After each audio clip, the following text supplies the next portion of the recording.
Well, I don't want to knock it off. I'm going to move it underneath.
Everybody hear me?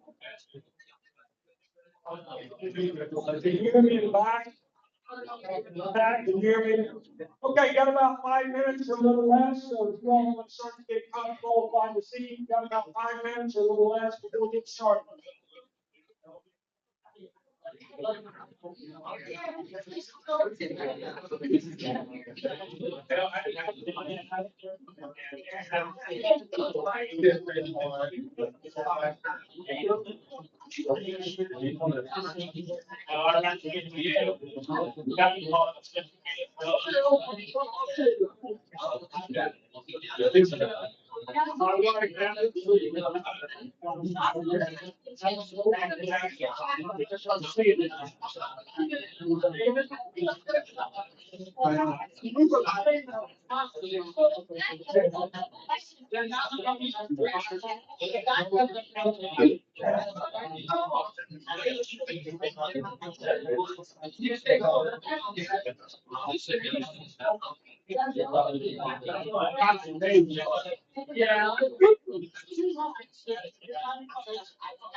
All right, everybody wants to get in their seats and get comfortable. We'll begin in about 60 seconds.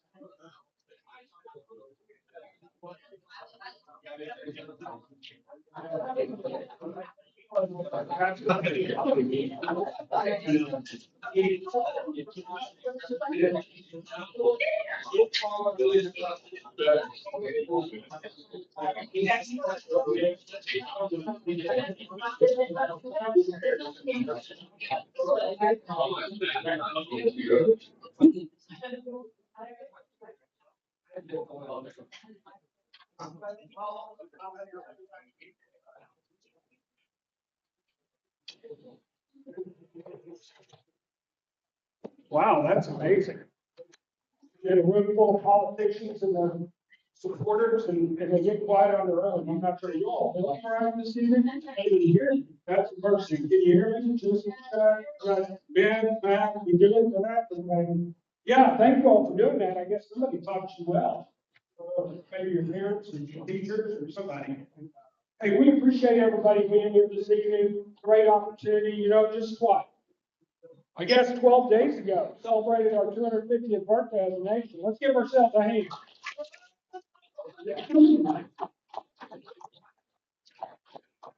So again, I'm David Lowe. I'll be your MC for the evening. And, you know, on behalf of the Republican Central Committee here in Pulaski County, we want to welcome everybody on a nice, sultry, good old Ozarks evening in the middle of July. So we've had a great first half of summer, and that was capped off by a tremendous celebration just 12 days ago. We're grateful for that and grateful for you all being here. This gives the public an opportunity to hear from our candidates, those who currently hold office. We want to introduce those in a few minutes, and those who are going to be running for office. Obviously, there are several contested races, and we're hopeful that you know, everybody made it out for those. We'll introduce those folks in the coming moments. But again, want to thank everyone that's here, and especially those that helped put this event together. We always want to recognize those folks. So if you're here on the Republican Central Committee, Republican Club here in Pulaski County, you helped organize this. Please stand so we can recognize you. I'm on the county you know, appreciate you all. Again, as everybody here knows, it's been involved in any event. These things don't happen by accident, right? And we want to appreciate everybody who puts effort into this. So thank you all for doing that and for being involved. And if anyone wants to be involved more in local politics, whether that's voting, whether that's getting out and learning more about the candidates, getting behind the scenes, look at things, Pulaski County Republican Club. I believe has, if you'd like to get involved in that club, there is opportunities, back in the back of the room. You've got a table back there. At that table, you're welcome to get more information. They meet on the second Tuesday of each month at 6:30 in the, Pulaski County Courthouse. In the basement of the courthouse. If you're interested in meeting, you are welcome to join and meet each month in the Pulaski County Courthouse at 6:30 on Tuesdays. And again, this is all about the candidates tonight, so we're going to get right into that. But before we do, we obviously want to honor America, and we want to give thanks for the blessings that we have in America. And in order to do that, I'm going to ask you all to please stand with me so we can honor America by reciting the pledge. Ready? Pledge. I pledge allegiance to the flag of the United States of America and to the republic which stands one nation under God, indivisible, with liberty and justice for all. All right. Thank you very much. And if you will, just remain standing. Just remain standing as we honor our Lord. We've got Pastor Carnahan. He's Keith Carnahan, Senior Pastor at Maranatha Baptist Church. We've asked him to lead our invitation. Great. Dear Heavenly Father, we're thankful that we can be here this evening. God, we want to give you thanks for our nation, for our freedom. God, we want to thank you for the men and women who have given their lives to defend and protect. Lord, as we've heard news even on our way here, that the military action in Iraq or in Iran is growing. We just ask you to be present with it. Sending our to be our president, we'll give all of our leaders, your God, and our military leaders, give them wisdom. We pray for your divine protection over our soldiers and men. God, we ask that you be in this meeting tonight. I pray that you be each of the candidates. We're thankful for each one that has dedicated a portion of their life to serve our community. We know, Lord, many of our community leaders are here tonight. So we thank you for their sacrifice, and we pray that you would bless them in their service, Lord, as they seek to make our nation strong and make our local community better. And we just pray that you would bless, give us a good spirit tonight. Lord, I pray that we could all listen carefully and Lord, ask questions intelligently as we have opportunity to speak to these men and women. And we ask all this in Jesus' name. Amen. Amen. Please remain standing. Now we have the honor of hearing our national anthem sung by Jennifer Blue.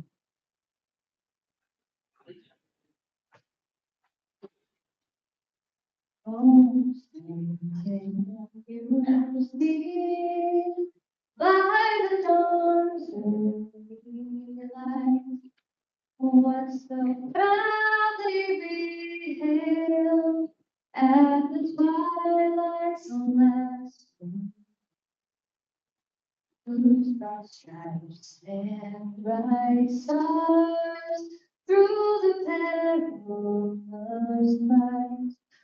O'er the ramparts we watched, o'er so gallantly streamed, and the rockets trembled, the bombs bursting in air, gave proof through the night that our flag was still there. Oh, say does that star-spangled banner yet wave o'er the land of the free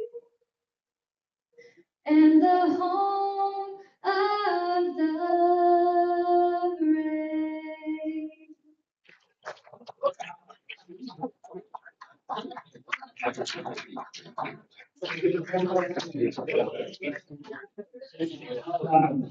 Thank you.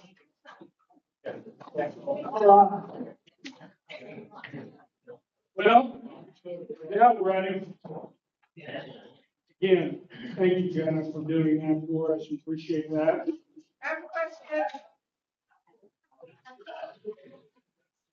Yes. Yes, Trump is speaking at 8 o'clock. How long is this scheduled to go on? Until we're done.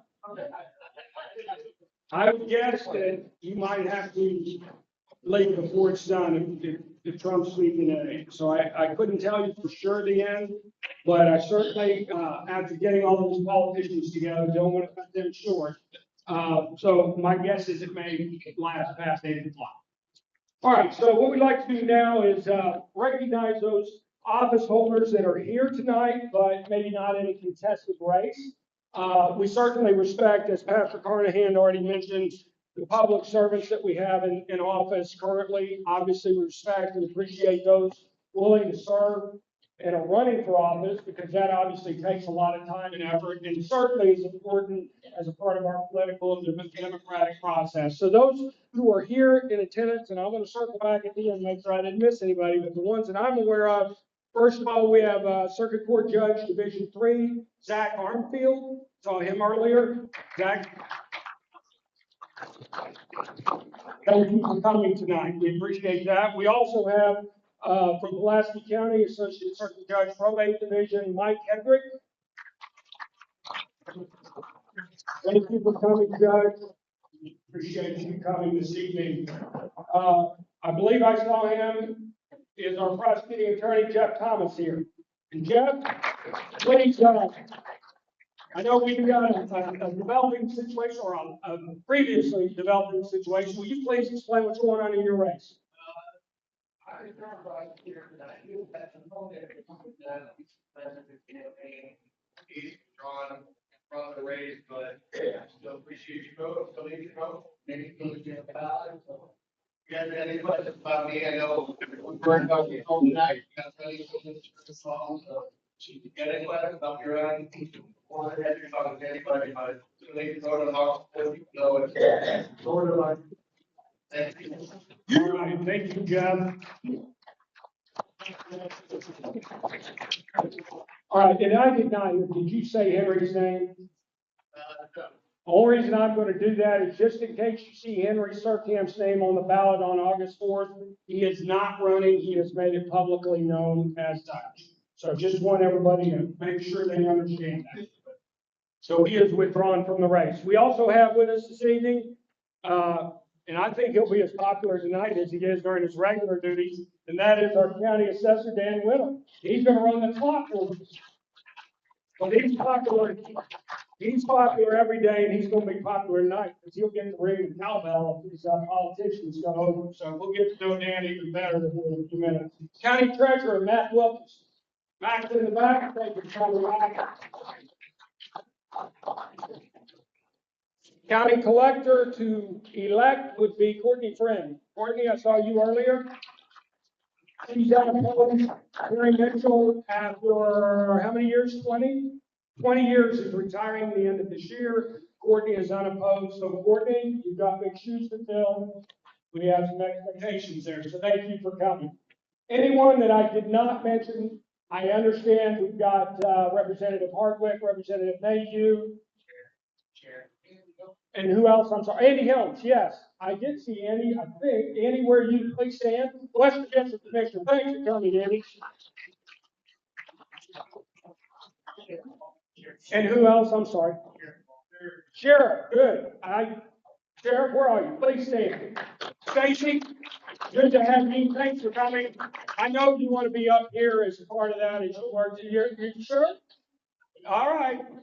You were doing it last time. I remember. So thanks for coming. Appreciate you, Sheriff. Anyone else that I missed? Obviously, we've got the representatives in the room, and they are going to be up here. You're going to get to hear from them soon. Anyone else that I may have missed? Hannah, is she in office now? No, I'm talking about current office holders. We're just current office holders, yeah. Okay, any other current office holders? I just wanted them to get introduced so everybody knew they were here. Okay, let me go over the ground rules with you, how we're going to operate our business tonight. You know, again, this is about the candidates, but it's just as important, if not more important, about those who are in our audience to learn more about the candidates in case they have questions or in case you want to ask a question. It's your opportunity to do so tonight. The idea is As I call the contested races up here, the county races first, then the state races, the way this will work is, if you want to ask a question, we've got Mr. Dickey, we've got, David Dickey, we've got Deborah in the back. We've got some folks that can take your questions in the back. They're going to go through, filter through those and get those to me in between the races that will be called up. We'll start with the county races. We'll ask those candidates for each office that is contested to introduce themselves. And again, I'm teasing and giving Dan a hard time, but Dan's got a very efficient clock. He also has a cowbell that he likes to use in case you go over that 1 minute a lot of time to introduce yourself and say whatever you want about why you're running for office. You get a minute to do that, and then there's going to be questions for each office holder, either office holder or those running for office. But the bottom line is you're going to get questions, and those questions will be asked of all the candidates. You'll be given a minute to answer those questions. Hopefully you understand with about 17 or more candidates running for office, you can't give more than a minute. I hope you respect that. But that's what we're going to do. That's how we're going to run this. If you want to ask questions, the folks at the back, that front table, when you walk in the door, they'll be able to help you and assist with that process. And in between, as we bring the candidates up for each office, then they'll bring me those questions. Any questions about that? Make sure that's clear before we go to the next part of the process.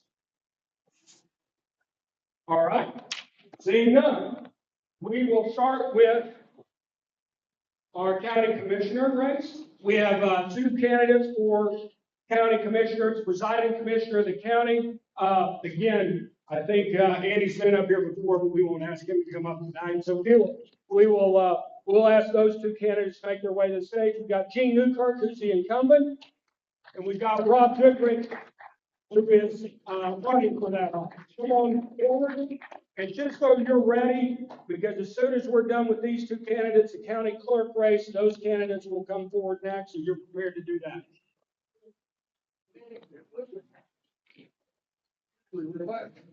Yeah. So, guys, I'm going to let you start, and wherever you want to do that out here, that mic is hot. I'm going to let Gene Newkirk go first, and then Rob, you want to come on up. You guys can stand however you want to do it. I'm going to tell you what I just learned and listen to myself back there on the mic. You give me right into it, because it's a lot better than doing it like this. So right into it like that. Gene Newkirk. First, I'd like to thank the Republican committee for putting this on. Like I said, it's my 16th year. It's been a long run. It's been fun. There's a lot of things left to do. My wife, Pulaski Newkirk, 3 kids, 4 grandkids. We love it. Over the years, we went from sheriff's department cars that had 300,000 miles on it, and now we're less than 50,000. Built a jail. We've redid the whole courthouse, the heating and cooling.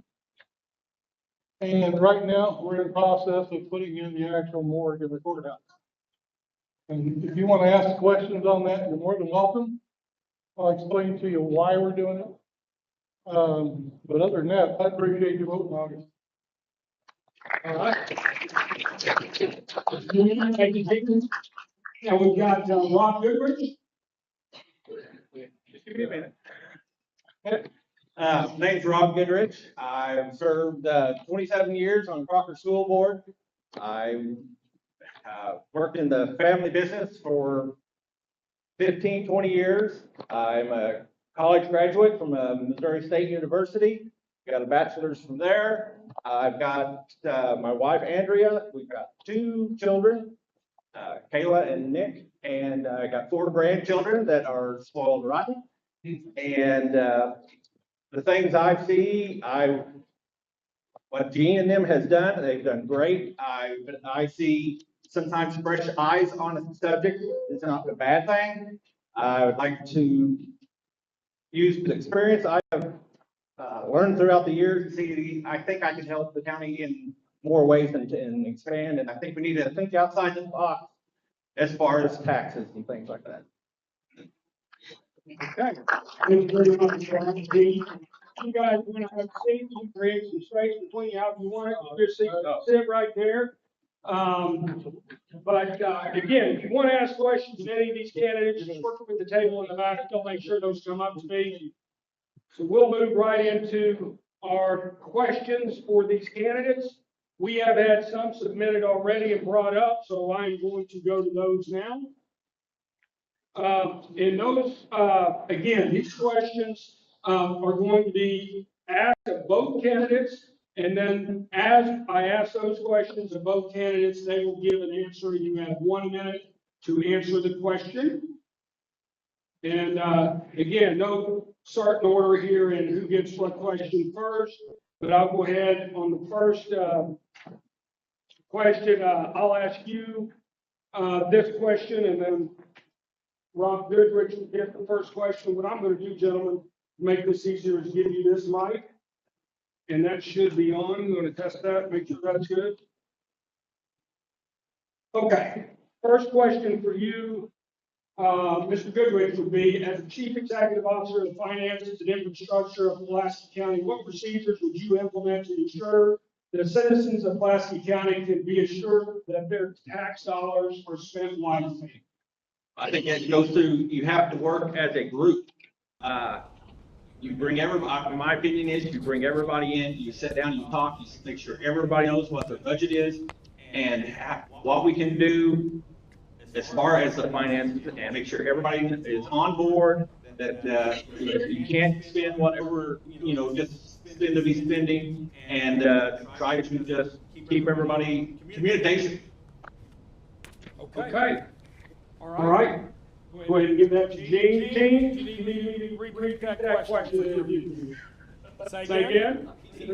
Read it again. All right. Gene, as Chief Executive Officer of the Finance and Infrastructure of Pulaski County, what procedures do you implement to ensure the citizens of Pulaski County can be assured that their tax dollars are spent wisely? What I've been doing is, it's like, I'm gonna go with the new heating and cooling on the roof. Over the years, I've been putting back money, so they pay cash for it instead of financing, which saves the county a lot of money. And then, when COVID hit and the ARPA funds come, I was able to use it on the roof, so now I'm taking the money that I was using on the roof, and I'm doing the corner shop or the morgue. So what you do is you look out in the future, you try to put the money aside, build the money, so you're not paying interest. I mean, this taxpayer's dollars, and you have to spend it right. And I just look in each department, and I try to, talk to them, because you can't tell another elected official what to do. But you can help, and that's what I try to do. Okay, thank you very much, Gene. We'll pass on, you hold on then, Gene, I'm gonna switch it up, let you go first on this. All right, Gene, what's your philosophy on long-term debt for infrastructure projects, and how will that affect your agenda as design commissioner of your reelection? Long-term debt for infrastructure projects.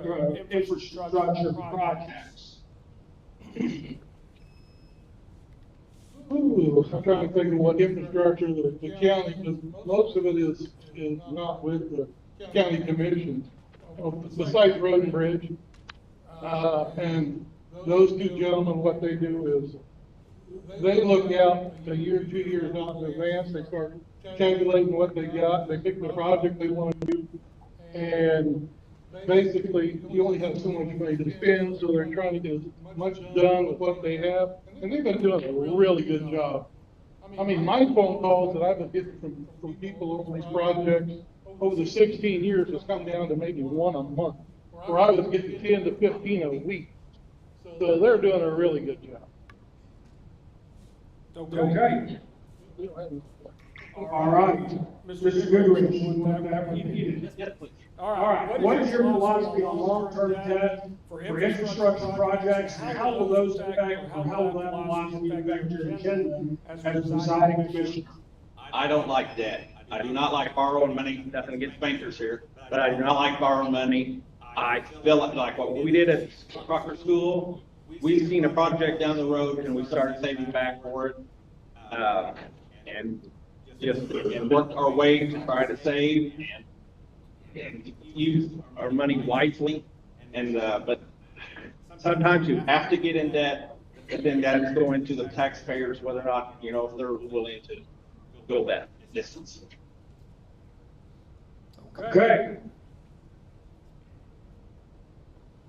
Rob Goodrich, I'm going to start with you on this next question. And the question is, sir, if the county revenue declines, what would you cut first and what programs would you protect regardless of the loss of that revenue? That's a tough one. Well, you can't cut the sheriff's department because he's, you know, everybody's, their safety is number one. Everybody wants him to be able to show up, and when you have a crisis, and I guess we'd have to more or less go to a team to go to each county official and just ask them what they have in their office that they're able to cut back. And that might even be going to the sheriff and say, what is the fat that can be trimmed in your department? And that's basically across the board. I mean, everybody's got a little bit of fat they can trim. And I call it fluff in the budget, but you can always, there's places. Okay, thank you, Mr. Goodrich. We'll hand that off. All right. You need that? All right. When I first took office, it took us about 25 days to do a budget. And you had to go through each line item of budget. I had to go to each elected official and see where they can squeeze back a little bit of money just to balance the budget. Well, today, it's a lot easier. We have excess, but if it does happen, you have to go to each individual elected official and say, what can you give up? The problem becomes your biggest line item is the sheriff's department. 3 elected officials really have no budget. So you have to go to the sheriff. You just don't want to cut an item out of his budget because you don't know what he needs or what he has to have. You need to go to him and find out what can he give up. And you have to go to each one and find out what can they give up just a minute. Okay. Thank you, Mr. Newkirk. Stay with you. The next question. What is the biggest problem that's currently facing us here in Pulaski County? What would your top priority be to correct or to resolve that problem if we were elected as presiding commissioner? What I'm looking at is what's coming down from the state, what's coming in. It's like these data centers. This thing, people, is a monster. And when it comes down, it's going to affect you. It's going to affect your water table. It's going to affect your electric. And as commissioners, we are working with other entities within the county to sign a piece of paper to say that we don't want it. Because if you're out in the county and they draw as much water as they're telling me they're drawing, they can make your well go dry. It's not fair because you're not going to make any money. State gets all the money. It's just an unfunded mandate set down by the state that costs Pulaski County. And you'll see 1 or 2 every year, and it happens. Okay, Mr. Goodrich, you need to repeat that question. All right. Question is, what is the biggest problem currently facing Pulaski County? And what would be your top priority to resolve that problem like this presiding commissioner? I'm going to agree with Gene on this. I think the data centers are the worst thing, and I think, you know, Pulaski County has, you know, they can have their eye on us. We have a lot of water. Those places use 2 to 3 million gallons of water a day. And we are pretty much wide open. I mean, the only other way you can do it is say, well, they have, you know, anybody that uses over 1 million gallons a day, you know, has to have a permit. Well, that means everybody that has a private well puts a meter on. Nobody wants to put a meter on their house or their private well. I mean, I pay for that. Why does the county need to know what to do with that? And the zoning is the only other way also, but nobody wants zoning. I don't want nobody telling me what I can do on my acreage, and nobody wants that. So I think we're going to have to go to the state and ask them to do something to help protect us smaller counties. Okay, thank you very much. Gentlemen, those are all the questions we have for you. Thank you again, Gene, Kurt, and Rob Goodrich.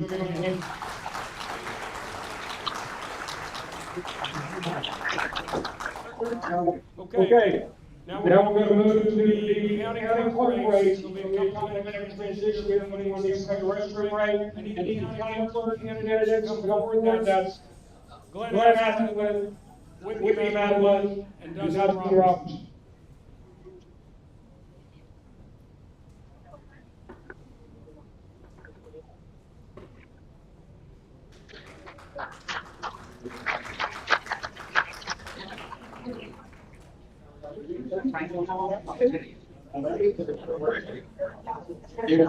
Wherever you're comfortable, and again,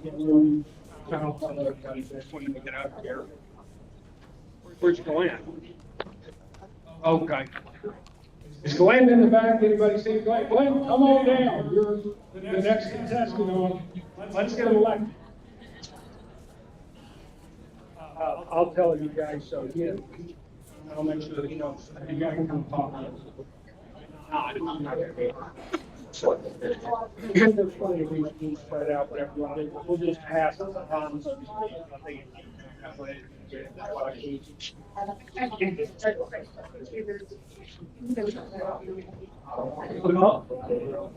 Now everybody gets that.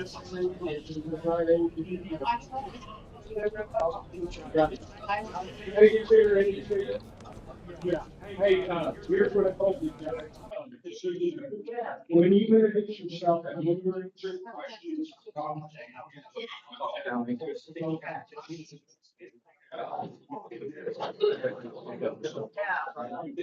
gonna let you guys ask you. Making a lot of sense there. So here's the way we're gonna do it. We're gonna start with you, Glenn, and I'm just going to have to name completely unbiased. We're gonna start with Glenn, your second, Robertson, no, he's where you're comfortable. And so what we'll do here is, when I get you to start, you get 60 seconds. Stay, you can stay in, I'll be there. We get 60 seconds to reach yourself while you're running for office. Yeah, you see that. Okay, guys? Any questions about it? Good? Good as well? Yeah. Okay. All right. All right, we have county clerk's race. Dave Ernst is retiring at the end of this year. So we've got 3 candidates that are seeking that office. And again, Glenn Askeland. We've also got Whitney Medlen, and we've got Dustin Robertson.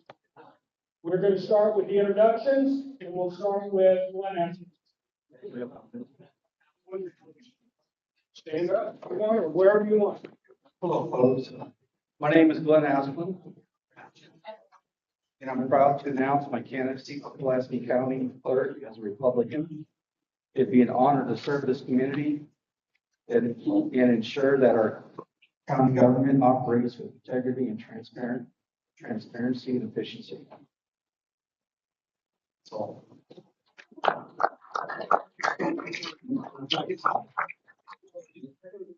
My name is Whitney Medlen, and I am a candidate for the county clerk. I have worked with Pulaski County for 25 years, and I'm responsible for all the human resource staff. I do all the payroll, I pay all the bills. I am familiar with the account payable process. I help with the election process. I'm responsible for all of our state and federal reporting for taxes and unemployment and workers' comp and such. And that's what I've done for the last 25 years. Thank you. Hello, Pulaski County. My name is Dustin Robertson, and I'm running to be your next county clerk. The county clerk's office is an essential part of our local government. It impacts your everyday life from issuing ATV permits to your right to vote. My mission is simple: efficiency, transparency, and election integrity. If elected, I will work tirelessly to ensure every ballot is secure with strict, transparent processes, modernize our office to improve services, and support voter education so every eligible citizen has the opportunity to participate. I'm running to serve you, the people of Pulaski County. I bring the administrative experience, leadership, and dedication needed to run an office you can trust completely. On election day, vote for secure elections and efficient service. Vote Dustin Robertson for your Pulaski County Clerk. Thank you.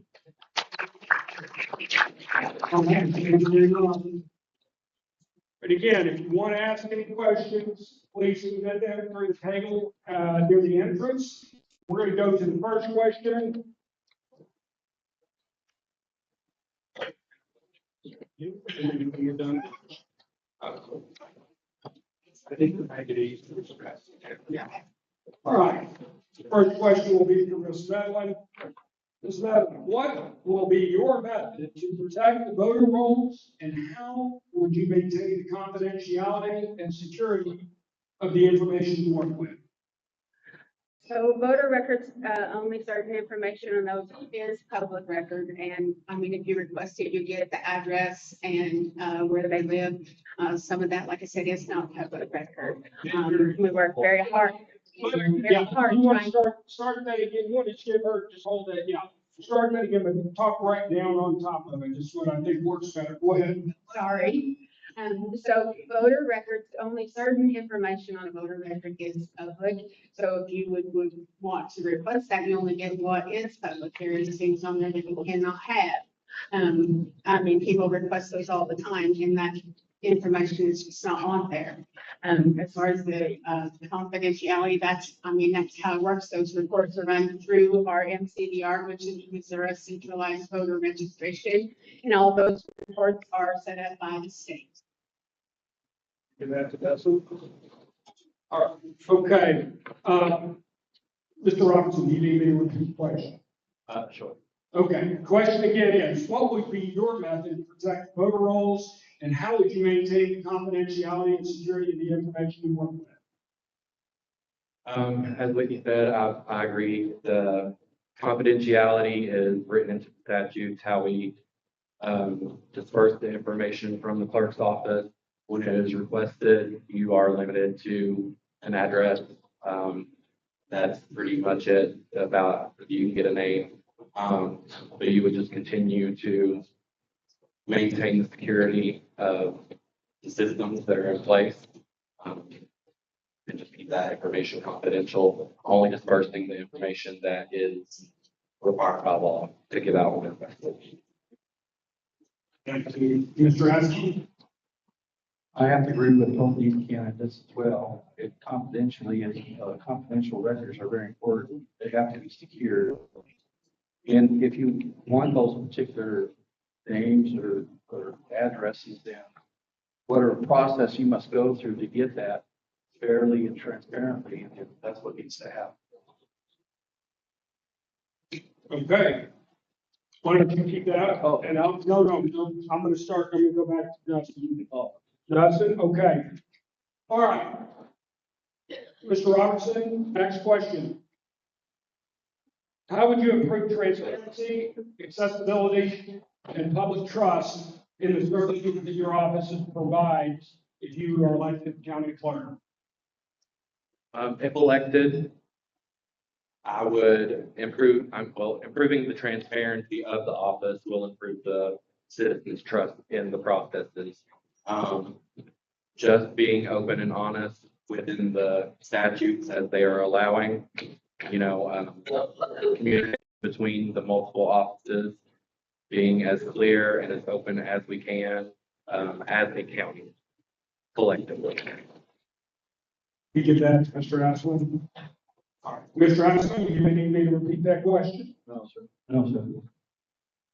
I believe in open communications and will always welcome input from residents, local businesses, and community leaders. Together, we can continue to build a stronger and more responsive Pulaski County.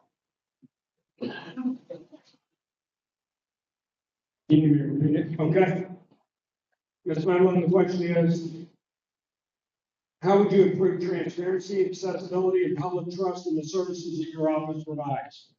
So I agree with the other two, being open and honest. There are, like I said, there's certain things that you just don't get to know. And if there is things that are public record, anyone is more than welcome to come and ask, but I don't have a problem with that. If it's not, I'll be the one to tell you. I'm kind of like Fort Knox. You're not going to get through if it's not available to you.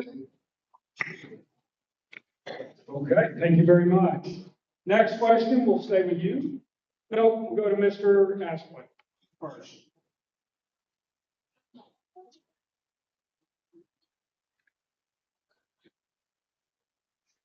All right, Mr. Askeland, what experience do you have in managing tight deadlines with zero flexibility, such as election certification timelines? And what do you believe is more important, speed, transparency, or absolute accuracy? Transparency and career. I continue serving as our community as a city alderman for Ward 1. 4 years working closely with residents to address local needs and strengthen our neighborhoods. So in a nutshell, transparency is important and accuracy is very important. And working under pressure is right up my alley. Okay, thank you. We'll go to Ms. Medlen on this. Ms. Medlen, do you need the question repeated? Yeah. Okay, the question is, what experience do you have in managing tight deadlines with zero flexibility, such as election certification timelines? And what do you believe is more important, speed, transparency, or absolute accuracy? So accuracy is very important. We have a lot of deadlines for everything. We see in reference to elections, we set up meetings for everyone so that we teach them the rules and regulations of those elections and what needs to be done. And everything has a deadline. So, I mean, if at all possible, you got to meet that deadline. Right. Mr. Robertson? I have over 15 years of management and supervisory experience. In those roles, there's always deadlines. I believe that transparency and accuracy are equally important. Obviously, speed comes into play when you're down to the last minute, but as long as you're working the way you should be, everything should go right. Okay, thank you very much. Next question, we'll start with you, so just keep that in mind. And Ms. Robertson, the question is, if elected as the next county clerk, what duties and responsibilities do you believe are most misunderstood in that office, and how would you prioritize them? The most misunderstood duties. I would have to think about that. Let's see.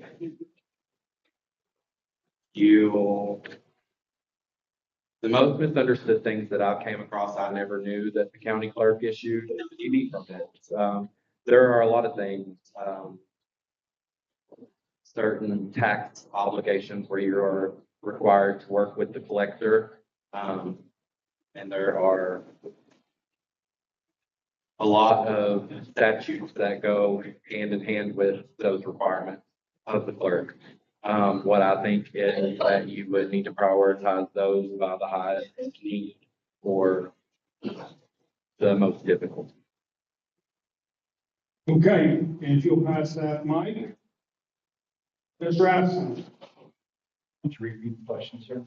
I will. If elected as the next county clerk in Pulaski County, what duties and responsibilities do you believe are most misunderstood in that office, and how would you prioritize them? Pulaski County deserves a clerk's office that is accessible, accountable, and committed to serving every resident with professionalism and respect. If elected, I would work diligently to modernize services, improve record-keeping systems, secure that vital public information is accurate, secure, and readily available. I'm dedicated to making interactions with the clerk's office as seamless and efficient as possible for all citizens. So where I'd like to start with that or finish with is, if I did win the election, the first thing I'd like to do is obviously sit down with every department head and learn their day-to-day operation. So I would be fully knowledgeable, very knowledgeable about that. And then I would like to have meetings in the clerk's office to see where our downfalls are and where we're at doing positive things to rectify that. Okay, thank you very much. Mr. Medlen? Sure, I'll repeat the question. Elected is next. County clerk, what duties or responsibilities do you believe are most understood in that office, and how would you prioritize them? So, as I said, I do the payroll, and that is a problem. Sometimes for me, we have our law enforcement personnel that have the power to arrest. They're on what's called a 171 rule. I don't think very many of them at all understand that, which means if you work 171 hours in 28 days, then your overtime kicks in. But they don't like it, and it's not for me to say, it's for me to follow the law. That and people not knowing how to calculate comp time, not knowing how to add the hours they have on their timesheet. If you can tell, I do, like I said, I do the payroll and I deal with that every other week. So it's a big problem that they don't like. Thank you very much. Let's give them a big round of applause.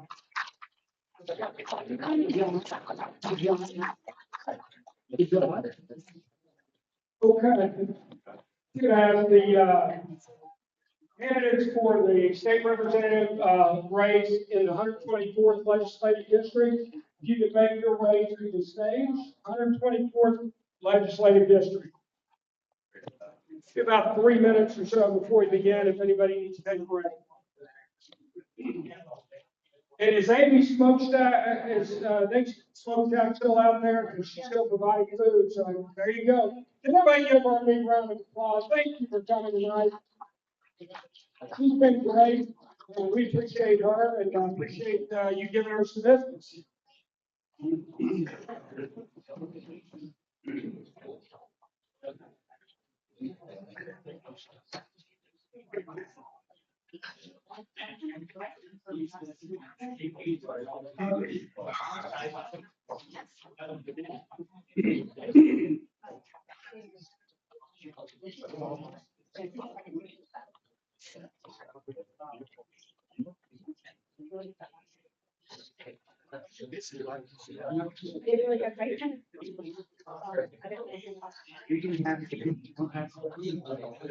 Yep. All the candidates for the 124th legislative district, please come forward.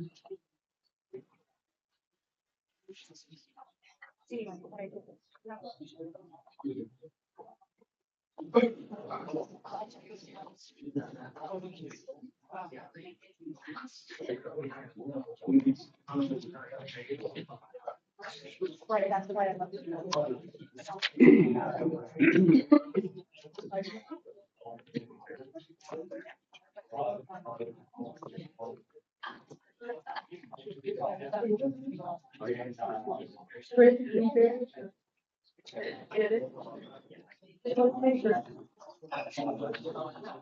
What are we doing? Are we doing a picture? We should do a picture. God, look how great this is. Where's your phone? Somebody take a picture. Look how great we look. This is democracy. Oh, turn it around. 1, 2, 3, look at me. Good job. Be on my dartboard.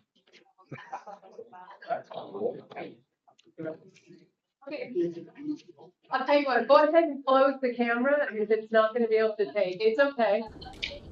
It's okay. All you got to do is close it. Four is what he said. What we're doing, Doug Powder here, broadcasting from Pulaski Talks.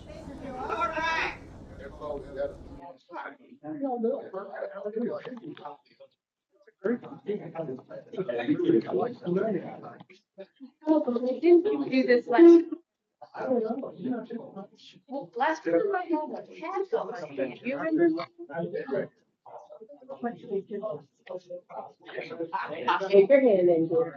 So here's the, you guys listen, now, listen, you can stand on all range. There's no set way that you have to use the Roy, I'm trying to. I'm assuming what Mr. Lowe is talking about is rules and procedures for this event. I hooked up to the internet here, so hopefully it's a little bit better. Doug Fowler here from Pulaski Talks. Got quite a few online. Hope you can hear it all right. St. Robert has a sound system was popular back when the Staabs brothers were in the top 10. If you can name a song, bonus points. It's kind of embarrassing. I can't believe they don't have a decent sound system.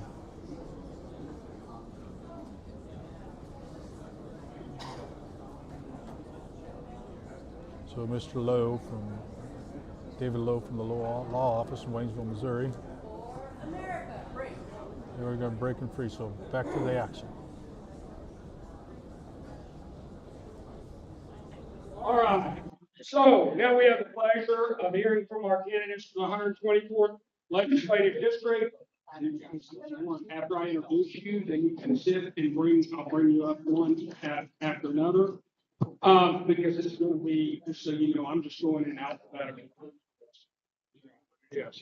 All right, so introduce those candidates and then let them introduce themselves to you. We have, on the Republican ticket, we have Tony Laszacs, right? Yes, sir. Tony Laszacs, Kevin Onstott, Chris Webery. Did I get that right, Chris? You got it. Okay. And on the Democratic ticket, we've got Carol Hallmark. All right. So again, the format is we're going to let them have a minute to introduce themselves. We're going to go in that exact order, and then we'll get into the question and answer. We'll start with Tony. If you'd like to introduce yourself, sir. Good evening. Thanks for coming. My name's Tony Laszacs. I live in Lakeway. I am a retired soldier. My background's in anti-terrorism. I have many years teaching high school and middle school. I also was a police detective. And through all of that, I've always had nonprofits that I work in. I currently am the executive director of Show Me Nonprofit, and I own a business called Colonial Harvest. We're kind of small business. Like we operate with the farmers. 50% of our business is farm, and 50% of our business like golf courses, football fields, things of that nature. And I'm very conservative. I get my principles from the Bible, and I always put God first and take the time to do that. Whenever I make decisions politically, though, I get my principles from the Constitution. I think that's very important. I think today we might have a conversation on the importance of shaping that Constitution. And if you follow me on my site, we're going to talk a little bit about further because you can't answer any of those questions. Thank you. God bless you. Kevin Onstott. Go ahead, sir. My name is Kevin Onstott. I'm a lifelong resident of southern Medlen County. My wife and I raised 5 sons. They're all grown. We now have 5 grandchildren. I spent 32 years with the state of Missouri, 16 of those with MoDOT, and I went over to Veterans Commission for 12, where I was one of their directors. And I spent the last 4.5 years at Office of Administration doing budget work with all 17 departments within the state. So been around the state quite a bit. I retired to run for office, and that kind of brings me to where I am today. So, all right, thank you very much. Now we have Chris here. I'm Chris Webery. I'm a lifelong citizen of Eldon, and I'm here tonight with my wife Kylie and our 2 kids.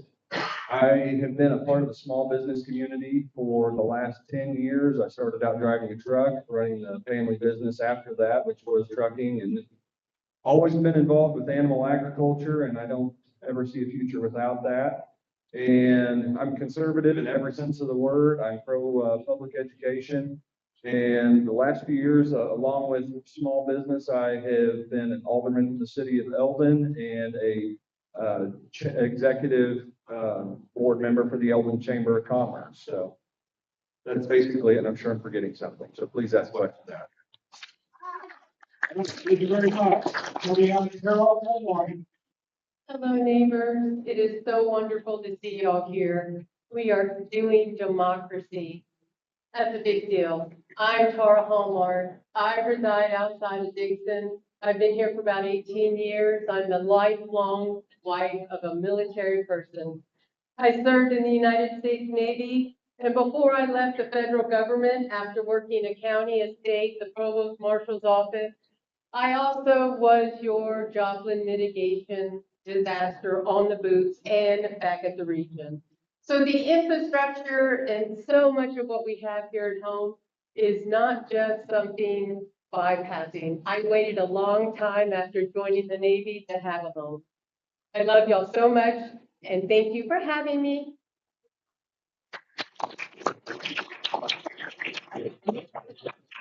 All right. So now we're going to begin our question and answer format. Again, you folks can sit if you would like, stand when you take the question. If you want to do that, you're welcome to stand once you take the question. Let's see which one we'll do. We'll defer to the ladies. Oh, lady, pardon me. Ms. Hallmark, I'm going to give this to you. You'll take the first question this evening. Sir, I am no lady. All right. I'm the same. Ms. Hallmark, the question is, what current government, state government programs do you believe are inefficient or wasteful, and how do you believe that they should be reformed? That's a biggie because so much of what we know about the state of Missouri has been hidden since 2017. And the way that the Sunshine Law works is that the important issues regarding property, employment, and budgetary items that actually affect the local communities are hidden behind the curtain. This is not new. It's got 10 years built upon it at least, if I'm not mistaken. So I think the first thing I would be looking at as far as an important policy is letting out some sunshine and letting a little integrity in, letting in the numbers and validating. 20 years of a supermajority means that it's time to balance the budget on and outside. And I have a history of being a hawk. Thank you. Thank you. If you will, Mr. Laszacs, go ahead. Do you want me to repeat that question? No, sir, thank you very much. So if I had to pick one right away, I think the most crucial thing we need to really take a look at, and people don't understand it as thoroughly as I've been researching, and it's my background too, is the Department of Education. Starting from the National Department of Education, it comes down into our Department of Education. We can't be running things by directorate. We need people to be voting on things. Our parents need to be included. Our children need to be given skills over memory work. We're basically teaching tests, and we're so far into the different teaching levels that our teachers only know how to teach the test. So I still substitute teach. I go in and I do my little investigations and I see what's going on and I help the teachers, I help them learn. And I think we need to take a look at Department of Education, how we train our teachers and what we're putting out to our children. We need to include the community and we need to include our parents and our grandparents. Thank you very much. Mr. Weaver. Yes, and the question was, what current state government programs or programs do you believe are inefficient or wasteful, and how do you believe they should be reformed? I for sure agree with Tony. The Department of Education should be included in that. A crucial element that is excluded from many school districts now is the involvement of parents. It starts at home. It just does. It doesn't matter what the curriculum is. If parents aren't involved in a positive manner, then schools are going to suffer. That's just how it is. My wife has seen it firsthand. She taught for 10 years. But to add to that, Department of Transportation, and I should be hearing an amen from Don Mayhew on that. But I think there's a lot of rocks to overturn there and to look at what we actually need to spend on our roads, whether that's increased, decreased, and the labor that we provide there. Thank you very much, Mr. Onstott. Yeah, so if you've had a chance to talk to me out in the field on campaign trail, you know that education is big for me as well. These two covered that very well. I'm going to talk about one that I had a conversation just last week with some folks. One of the things I tried to do is get out and have those conversations with people that really know. DHSS, currently, they are spending money to these organizations that then turn around and give money to our senior centers. And there are 3 of them in our district right now that are heavily underfunded. And I've had some conversations with all 3 of those. And that'll be one of the first things I do is look at how that money is being funneled in, because quite honestly, we're paying those companies about $10 million a year. And they're supporting about 20 to 30 senior centers, and those senior centers are getting 100,000 or less of that money. So that's where we're talking. Okay, thank you very much.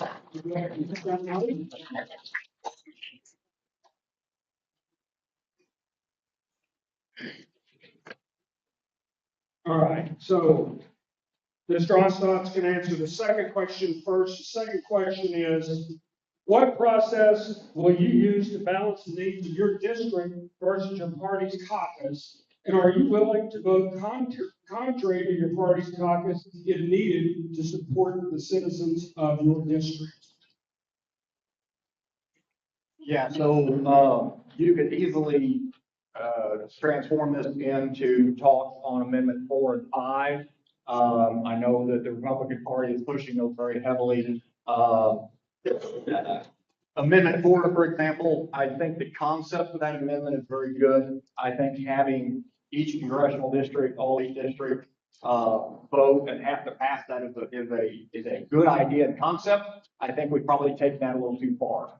I think if you went to either a supermajority where you have 6 districts or 5, I think that's more reasonable. I just don't want to get into a point where, we as citizens never have an opportunity to make a difference or make a change to our constitution. Okay, thank you very much. Mr. Webery. We repeat it. Question was, what process will you use to balance the needs of your district versus your party's caucus? And are you willing to vote contrary to your party's caucus if needed to support your district? I am. It boils down to the needs of the citizens, and that's what we're here for, to represent you guys. We're not here to represent the Republican Party per se. Yes, we're associated with it, but that is not the end all be all. And I consider myself first and foremost an ambassador for the Lord Almighty, and then second for the citizens of District 124. So yes, would I go against the Republican Party to vote for what's right? Absolutely. That's an easy decision, at least at face value. I mean, I'm sure there are situations where it would be tough or you would be called on the carpet, but ultimately, yes, we would be a representative of you guys. So your voice comes first. Thank you very much. Mr. Langston. Yes, sir, thank you. So I would never, ever vote straight party, and I would suggest to you to never do that either, because from subject to subject to subject, it changes how you and your family sit at the dinner table, how you pay your checks, how you pay your bills, and how you move into your retirement. So you have to look at it from the beginning to the end of people's lives. And all of those different areas are different cycles of life. So when you look at voting straight party, you're making a major mistake. And a lot of people go up to the Capitol and that's what they do. My plan is to get into the committees, fight my way into the committees. That's why I've already spent many, many months already meeting with all these other legislators that don't have anybody to run against them. They're going to be there next year and understanding their approach. So you have to strategize all of these things to defend Central Missouri. We're very, very lucky that we have Bill and Don. Those men did the same thing that I'm explaining. That's pretty much where I learned it from, both of them. And having one of the two of those in the Senate is going to make a major difference. So now you got to pair up with that same effort in the Senate. And we don't allow the party to design it. They're not taking care of Central Missouri. We design it. That's how we're going to do it. Thank you. Thank you very much. Ms. Hallmark. Can you please repeat the question? The question is, what process will you use to balance the needs of your district versus your party's caucus? And are you willing to vote contrary to your party's caucus if needed to support your district? Thank you for that. Yes, absolutely. I know exactly the process that I plan to look at in order to show a good evaluation. After working for a county outside of a military installation and then working for the installation and laying the groundwork that everybody is using that came afterwards, I got to tell you, I know exactly where to go. I'm going to go right to the treasurer's office. I can go right to the GAO. I know exactly how money filters into the government space and how it's doled out because I was a federal specialist for grants. And there's a level of integrity and awareness and also a threshold. So I can see what was done in the past. The process in order to find out what is the benefit cost ratio and what will help our people for real, that's what's going to be the decision. I am not a go along, get along. I'm from Texas and I plan to die here in Missouri. Thank you, Ms. Hallmark. Let's start with Mr. Weaver and the next one. All right. Mr. Weaver, if elected, what standard or guidelines will you use to decide how you will vote on a bill? Once again, I consider myself a representative of God first, and then for the people of District 124. So whatever, if the bill supports agriculture, education, whatever conservative values or are reflective of the people, that's how I would vote. So basically, to answer your question, how would I gauge that? I would stay involved with the community. I would listen to any conversation brought to me. I would take correspondence, email, phone calls, have a open door policy to hear what people actually want and what they feel. Thank you very much. We'll go to Mr. Laszacs. Everything for me starts with the Constitution. It's the Constitution. So it would take me a lot longer in a minute to show why some things come out of there not constitutional. Is it something the government's supposed to be doing? Does it take any of your liberties away?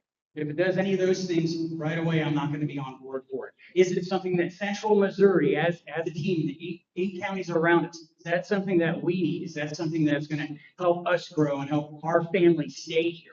So when you take a look at how those bills get passed, they're going to have a lot of attachments. Those attachments are going to have nothing to do with the intent of the good bill. I want to fight for clean bills. It's very, very difficult. We've had several clean bills go through this year. I will always fight for clean bills. If they're not clean, I'm going to ask them to approach it a different way. Ms. Hallmark. Matt has a question one more time, please. Yes. So the question is, if elected, what standard or guidelines will you use to decide on how to vote on a bill? So the best part about being a federal specialist with grants is that you realize where everything eventually gets done and how file management and archiving works. And how it works in our state, I have a little bit of a history since planning and other projects dealing with fire, eminent domain, infrastructure. You have to go directly to where the funnel of the money starts, and then you just trace it through. But you have to also have an awareness of what is supposed to be in compliance in order for that money to work together with a federal and state. And has there been appropriate audits? You look at the past in order to see what's in the pocket now, and then you start planning forward once you find out what's really in the bank. And that's exactly what I plan to do, since I happen to know exactly where they are done. Thank you. Mr. Onstott. Yeah, so I guess first, it comes down to a moral compass. And I'm a firm believer that our country was founded on Christian belief, and that's where it all starts for me. Some people will argue that there is a separation of church and state, and that is very true. But I believe at the end of the day that you have to have God in your country, or you don't have a country anymore. As far as an example, I had a conversation a couple of months ago, probably now. A couple asked me, they said, well, if you had a bill that you just absolutely love, but then suddenly there was a lot of pork added to that bill, how would you vote? And really it comes down to which one of those items morally can you stand on? You know, do you have to cut the entire bill, or do you vote for that bill? And it's really going to come down to what the individual items are. So. Okay, thank you very much. Let's give the microphone, if you will, to Tony Laszacs, please. Mr. Laszacs, the next question is for you to begin. The next question is, what is your position on the proposed addition of AI data centers in Missouri, and how do you believe it will affect land, water, and electricity usage? Okay, so in the short, a 1 minute answer, you got to go straight to the fact that we don't know enough about any of the topics he just listed out. So the research needs to be put in. I think we need a moratorium on it. And right now, my answer would be no. I believe that's what the greater majority of the people are saying in our communities. However, I don't want to be wishy-washy with you, but we cannot let the government pick businesses over businesses. If they're hurting the environment, if they're failing us with the water expenditures, if they can't be self-sufficient, they are hurting us. So then we can go ahead and say no. If it pans out that they have a solution in the future, whether that's 2 year, 5 year, 10 year down the road, we take a look at it again. Right now, they can't answer those questions. They can't even answer the questions if our metabolic rates change for people that work in the area because of the electromagnetic pulses. There's a couple of cancer issues with the way they're transforming the information. Haven't had any of the solutions to that. So it's not just the water or the electricity or the cost of the housing. They're rolling this out in a magic moment, and they're telling you, I almost said something not very friendly. They're telling you to suffer it, suffer the consequences. I don't like that. All right, if you will, thank you very much, Mr. Laszacs, if you will. Ms. Hallmark, next. Ask the question one more time. Yes, the question is, Ms. Hallmark, what is your position on the proposed addition of AI data centers in Missouri, and how do you believe it will affect land, water, and electricity usage? So they didn't just show up. They were invited and allowed to come in. And when I say they, I meant the people who are funding and bringing the AI system in with the data centers. Naturally, I have a farm. I have an orchard. My neighbors have cattle. Right now, there's a lot of problems. How would I address it? Would definitely be the compliances that were changed in order for the dirty water that we're trying so hard to keep on our property that we have paid taxes for all these years to keep it clean in the wells that don't go dry. Ameren is a big push of this type of stuff, and they came along this year and said 15% was gonna go on top of nothing. And now we're asking for more money in summer at the hottest time. I gotta tell you, they didn't just show up. They were allowed to come in, and then the place was set for them to have a nice, clean plate off of our food. Okay, thank you very much, Ms. Hallmark. Next person to answer that would be Mr. Onstott. Okay, first and foremost, land rights are big for me. Farmers deserve to keep their property, whether you want to talk about transmission, power lines, whatever that is. That's first and foremost. Outside of that, with the Veterans Commission, I worked very closely with our maintenance crew. These are basically using large chillers, large cooling towers, and that water has to be recycled. It has to have a fungicide put in it to keep the algae from growing on those towers. So the water rights are a big thing for us too. I'll throw one more thing out there. When we're looking at a $10 billion plant coming into our community, the other thing I'm looking at is the personal property tax and the taxes on those computers in the building. And I think we have to take a hard look at when you're cutting personal property tax, that's good for us, but you've got to be careful because that's affecting those data centers. Okay, Mr. Webery. Data centers as they stand, I can't be in favor of for a lot of the same reasons that you just heard. I mean, whether it be water, land, taxation, whatever the case may be, we don't know everything about these things. And they might not be an instantaneous thing here, but it does seem like it to me. Like it seems like these were brought in and talked about all at once. And yeah, we don't know enough about this. I mean, I am lucky to use ChatGPT on a good day, and I use it as a search engine at best. So, I mean, again, there are too many unknowns currently. Do I think that it would affect our water? Would it affect animal agriculture? Yes. And as a city alderman for Eldon, like I already know that we have water issues that date back 40 years, but it's my problem to help solve now. And I can only imagine that this would exacerbate the problem. Okay. Thank you very much. Moving on to our next question. Try to get my numbers right here. I think we'll move with you, Mr. Webery, to answer this question first. And the question is, what do you believe is the biggest issue facing our state right now? And if elected, what would your top priority be during your first year in office? My top priority would probably be making sure education is fully funded and bringing those parents of these children to the table so that we could have a dignified conversation and make a coherent investment into the youth of our state. And I think that's something that's really lacking now, and I think it's shown more and more over time. And then Second, I would also sponsor what a friend of mine has suggested as kind of a VA program for retired law enforcement. And then another priority for me is getting rid of abortion. I think crafty language allowed it to pass this last time, and I would do my best to lead the charge for a personhood amendment. Okay, thank you very much for coming up this way. Thank you very much, Mr. Onstott.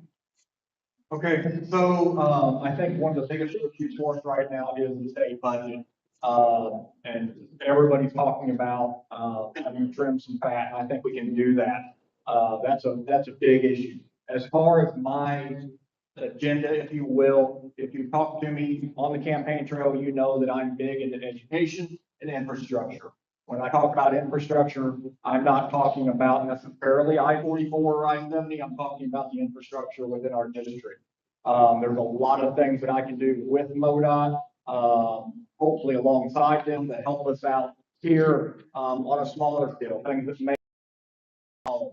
As far as education goes, when I talk about education, I talk more about the trades in our education. I think we've gotten away from that. And I will just, I'm out of time. I'll just say that, I think a person can come out of high school right now and make a very good living in the trade, and we need to be teaching those kids to do that. Okay, thank you very much. We'll go to Mrs. Hallmark. Thank you. Can I have the question again, please? Sir? Yes. The question is, what do you believe is the biggest issue facing our state right now? And if elected, what would your top priority be during your first year in office? Healthcare. Healthcare is horrible right now. If you break an arm on the farm, you're driving 2 hours. Right now, families need appointments and not chat. And right now, there is somebody who is suffering and can't get there. So healthcare is number one with epidemiology for our area specifically, and follow up on previous studies that were done, because they were done with the water and the earth a long time ago. So I think that would be number one, especially since down in the Boothville, the Bader Farm has lost a terrible judgment against the leaching of the chemicals. So there's that. And then I think maybe the next thing would be to make sure that we can continue to cap a tax, and we will be able to always sue the state in our best interest. Mr. Laszacs, thank you, Ms. Hallmark. Mr. Laszacs. So as a legislator, making bills is not your primary objective. The primary objective is to make sure that the bills that are already been passed are efficient.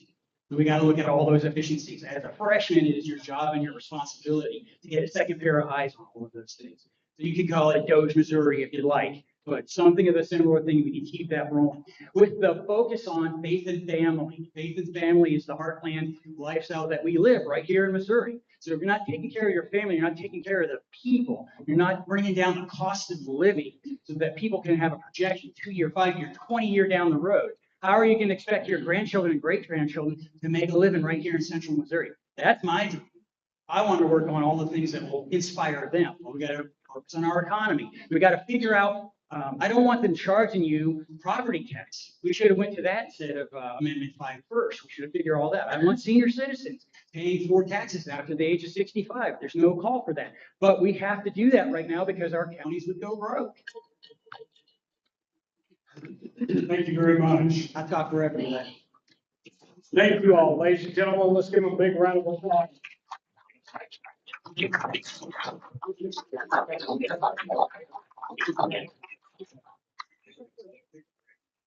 Second 5-minute break, and then we're going to bring up the 121st legislative district candidates. 5-minute break, and then those candidates come on up for the 121st legislative district. Yeah.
All right, everybody. Doug Fowler here.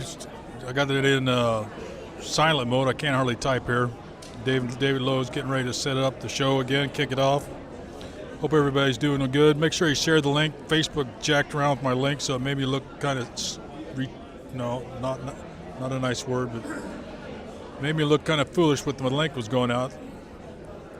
So make sure you pass the word around. I've shared it as much as I can. I got connected to the Wi-Fi, and they just got some terrible sound system here in St. Robert. Matter of fact, we got an alderman here. I'm going to nag like crazy. I brought this up to the county or the city officials before. Anyway, stay tuned. We'll start back here shortly. And if you hear silence, that's just time to allow for your thinking consideration. If you have any questions, post them up here. I don't know if they'll take them. I think they've already taken their questions. And we'll go from there. Mr. Pritchard's up there. Miguel's up there. Oh, here we go. Peace out. Be back in a little bit. How's Wiedersehen? Hey, I have a challenge for these things. Help me out again. Ariana.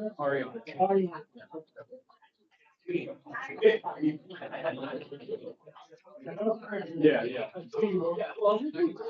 it is. You know, whenever I hear the pause, you know, well,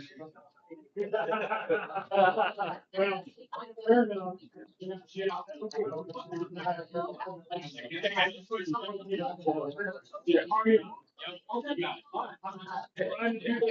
Yeah, I got you. All right, man. Appreciate you.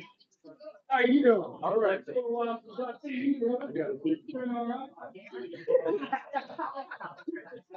Perfect. Hey, so.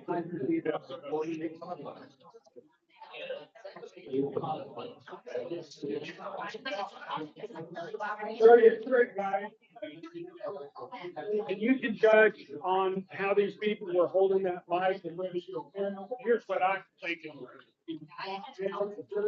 Like this. Yeah. Like I told you last year. You want to stand in front? Absolutely fine. I don't care. And then I'm going to leave you with that. All I'm trying to do is my best. Try to make sure you can go back. Nobody's always taking the question. So again, when we do the introductions, I'm going to just pass the mic down. That's what you're going to do. I'm just going to let you go down the line. All right? Then the others, I'm trying to do. We'll get through it. So anyway, and I'm going to introduce you. And that way we get on.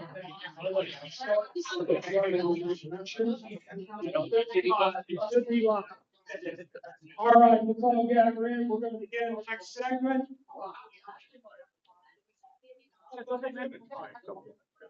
I'm suffering. All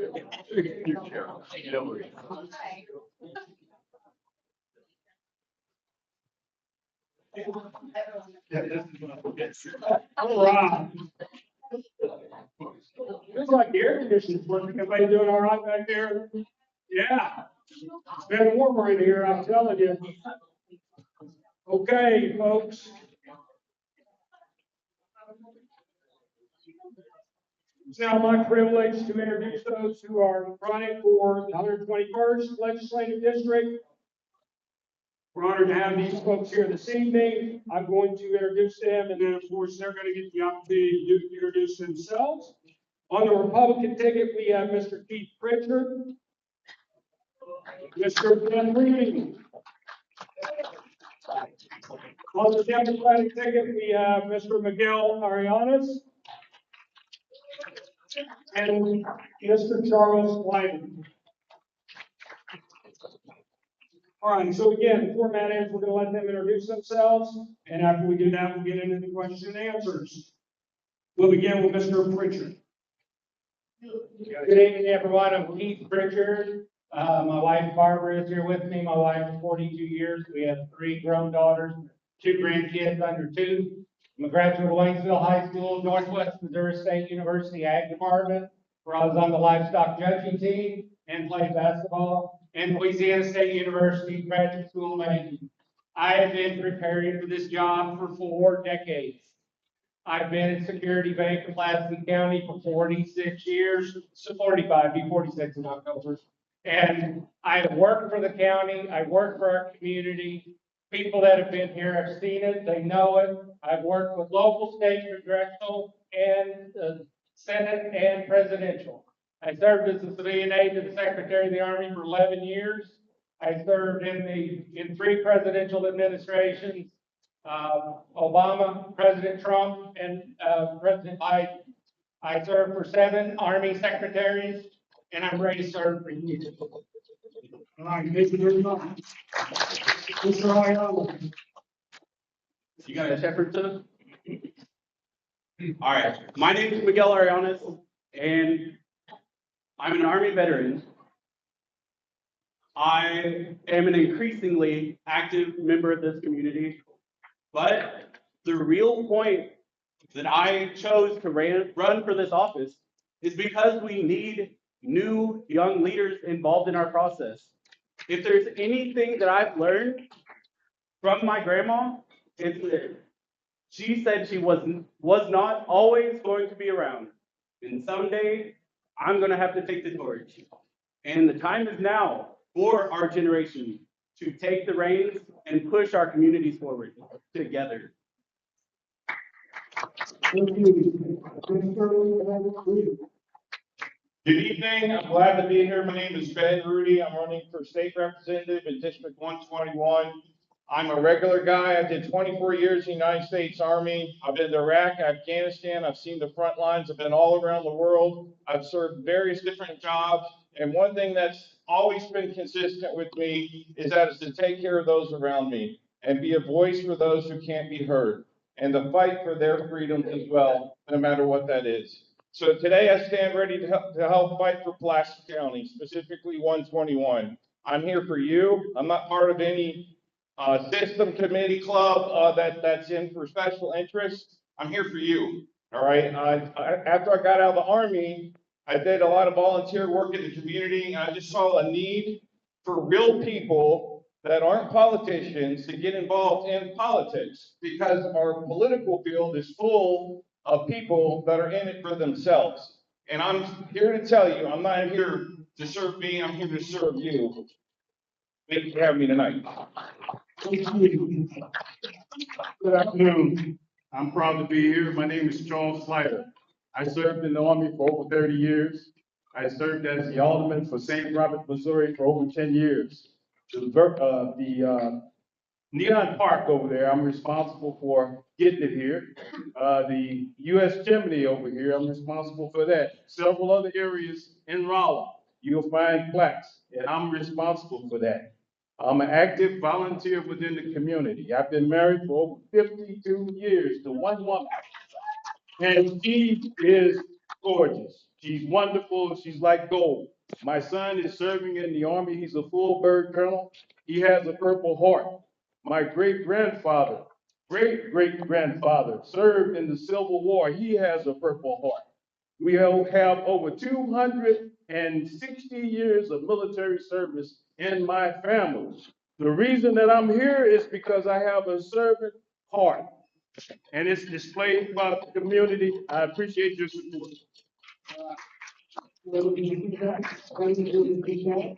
All right, we'll get to the question and answer portion of this. We'll start with Mr. Slider. Couple of facts, and then we'll get to the question. The facts are: the Missouri budget has grown from approximately $16 billion in the year 2000 to more than $50 billion in 2026. Likewise, the revised Missouri statutes have grown from approximately 16 volumes in 2000 to about 36 volumes in 2026. The question is, when do we have enough laws which restrict the liberties of the citizens, and do you have a plan to review laws and file proposed legislation to eliminate laws that are no longer necessary? I do. First of all, the Amendment 5. If you check Missouri law, you will find the Hancock Act. The Hancock Act has been situated for over 40 years. That Hancock Act allows the citizens to control the taxes that are placed on them. Okay, with that in place, why are we placing Amendment 5 on the charts? Because it's not approved by the citizens. And furthermore, the Amendment 5 will take away your right to control the taxes. Hancock Act is in place to keep that, to prevent that from happening. Anything that occurs as far as taxes are concerned should be controlled by the citizens. In order to maintain control of the taxes, we cannot allow the law to prevent the citizens from doing that. By voting against Amendment 4 and Amendment 5, that's possible. Mr. Rudy. Okay, absolutely. We need to get rid of laws that are no longer required. That is a priority of mine. I think that we have way too many laws that don't need to exist. Listen, laws are established to help protect the rights that you are already given by God. All right? You have the Constitution, which is the why, and the how is the Bill of Rights. Right? Or the Declaration of Independence is the why, and the how we're going to do is the Constitution. And what protects that is your Bill of Rights. And those Bill of Rights did not come from the government, they came from God. And that's why the letters of ratification weren't enough. We had to have the Bill of Rights. And so you are the boss, you run the government does not run you. And I think that when it comes to taxes, we have way too many taxes. Yes, it takes taxes to do things, but we need to get back to less government overreach, and start taking care of each other. There's a good sign out that says, love your neighbor, sign give my sign. But it's true. We need to start loving each other more and be less dependent on government. Thank you. Mr. Ariano. Could you repeat the question for me? So there were some statistics given that basically has shown that our budget has grown from approximately 16 billion in 2000 to 50 billion today in 2026. Likewise, with revised Missouri statutes have grown from 16 volumes in 2000 to 36 volumes today. And that's the laws and the land of Missouri. The question was, when do we have enough laws which can restrict the liberties of citizens? And do you have a plan to review laws and file proposed legislation to eliminate laws that are no longer necessary? Well, I absolutely am for eliminating laws that are no longer relevant, no longer useful, because they're just taking up space. Now, I think there's reasonability in the way that our budget has gone up. It's gone up because things are more expensive. Everybody in this room understands that prices have gone up. We can't ignore it. We can't sweep the feet out from underneath programs. We need to make sure that we're taking care of people and we're doing the appropriate things to keep functioning.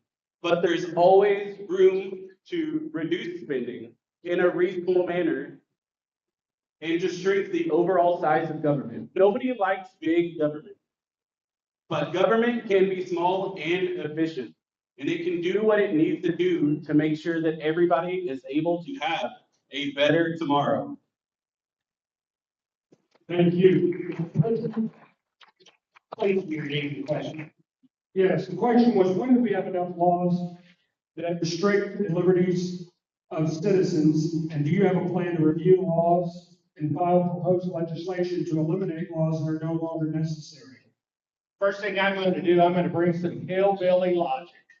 You know, we need to pay attention to what's going on up there, and Pulaski County being the 5th largest economic center in the state of Missouri, behind St. Louis, Kansas City, Springfield, Columbia, then it's Fort Leonard Wood area.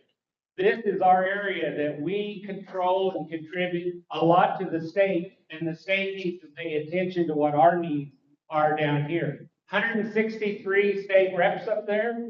One person's not going to go up there as a freshman and start telling people what they're going to do. You have to build consensus. You have to learn how to work with people. You have to organize yourself. You have to be knowledgeable, and I'm prepared to do that. You know, there's a lot of good things we can do, and some of the best things we might do is pass fewer laws instead of get on board and pass more laws. Thank you. Thank you. Mr. Pritchard, next question will go to you. It's brought up by Mr. Schreiner about Amendment 5. He used that as an example in his previous answer. And as most everyone here knows, Amendment 5 is on the ballot. Just 3 weeks from now, you'll be voting on it. It will phase out the state income tax over time as state revenue grows. What is your position on the proposed Amendment 5, and why or why not do you believe this will benefit the citizens of Missouri? Thank you, David. It's a great opportunity to answer this question. It just does not make it does not make sense. We cannot just eliminate income tax and say, if it's short, we're gonna let the legislature raise sales tax where they deem appropriate. That's not how it's done in America. We're not gonna do that. I'm not gonna support it. I don't believe it's gonna pass this August because the idea may have some merit, but the law as it's written will not pass. Missourians are smarter than that. It's a good theory, and it may come back into future years with different plans, but right now, that bill is a no-go. It will not pass, and I will not support it. Mr. Arellanes. Could you repeat the question? Amendment 5 is on the August ballot, and it will phase out the state income tax over time as state revenue grows. What is your position on the proposed Amendment 5, and why or why not do you believe this will benefit the citizens of Missouri? I don't think this amendment will benefit a single person. Reasonably so. This amendment, as it's worded, gives the state legislature the power to increase sales tax on any good or service. Regardless, if we want it or not, that's the reason we have the Hancock Amendment. We did not want runaway sales tax. We didn't want any runaway tax. And Amendment 5 gives the state exactly that. It gives them the ability to implement runaway taxes. It's a bad bill. If it was a meaningful bill, why did we eliminate tax on Social Security in 2024 if in 2026 we were just going to push another tax on them? It doesn't make any sense. It doesn't pass a single test of reasonability.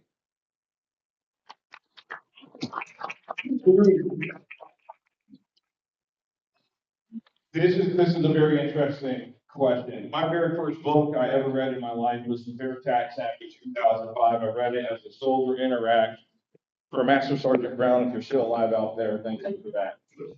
Hey, so this is a real question that affects your paycheck. Do I support Amendment 5? The short answer, as it stands right now, is no. It doesn't make sense. I agree with everyone on the stage. However, if it worked the way they say it's going to work, I can see it being very, very useful in the future. The problem that it has some flaws. Same thing with the Fair Tax Act of 2005. The flaws that I see are there's no cap for the percentage increase that I see. All right, right now they're talking about less than a 1% increase on sales tax, which is great, but there's no guarantee. So we got to have some guarantees with this, almost like Bill of Rights for the Constitution. You bring those Bill of Rights in for Amendment 5, and we can talk on the table.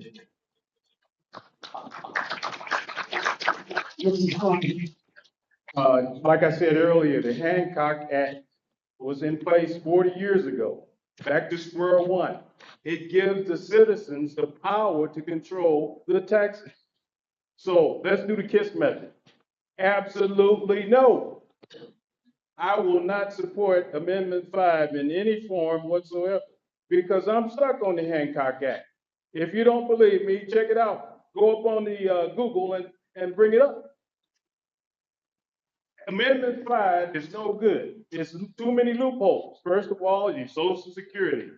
You go to the barber shop, you go to the beauty shop, more taxes. You go to the laundromat, more taxes. You go to the car wash, more taxes. These citizens do not need their rights taken. And that's what would happen if you vote yes on Amendment 5. Thank you.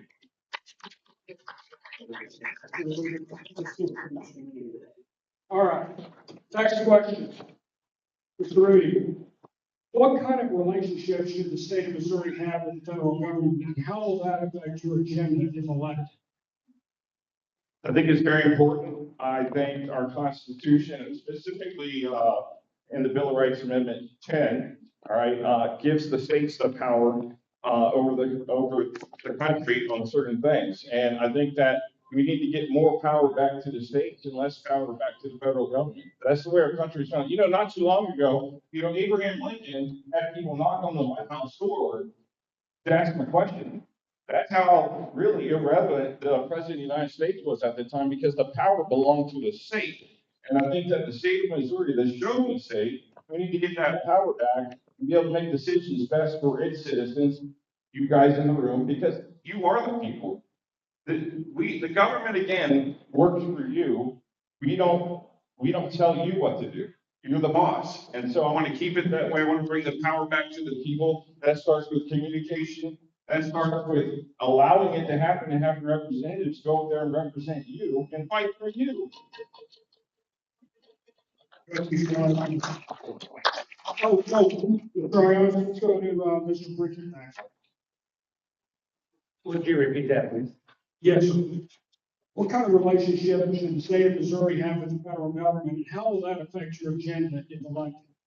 Very simply, Fort Leonard Wood, Pulaski County is a different animal of most states in Pulaski, in the entire state.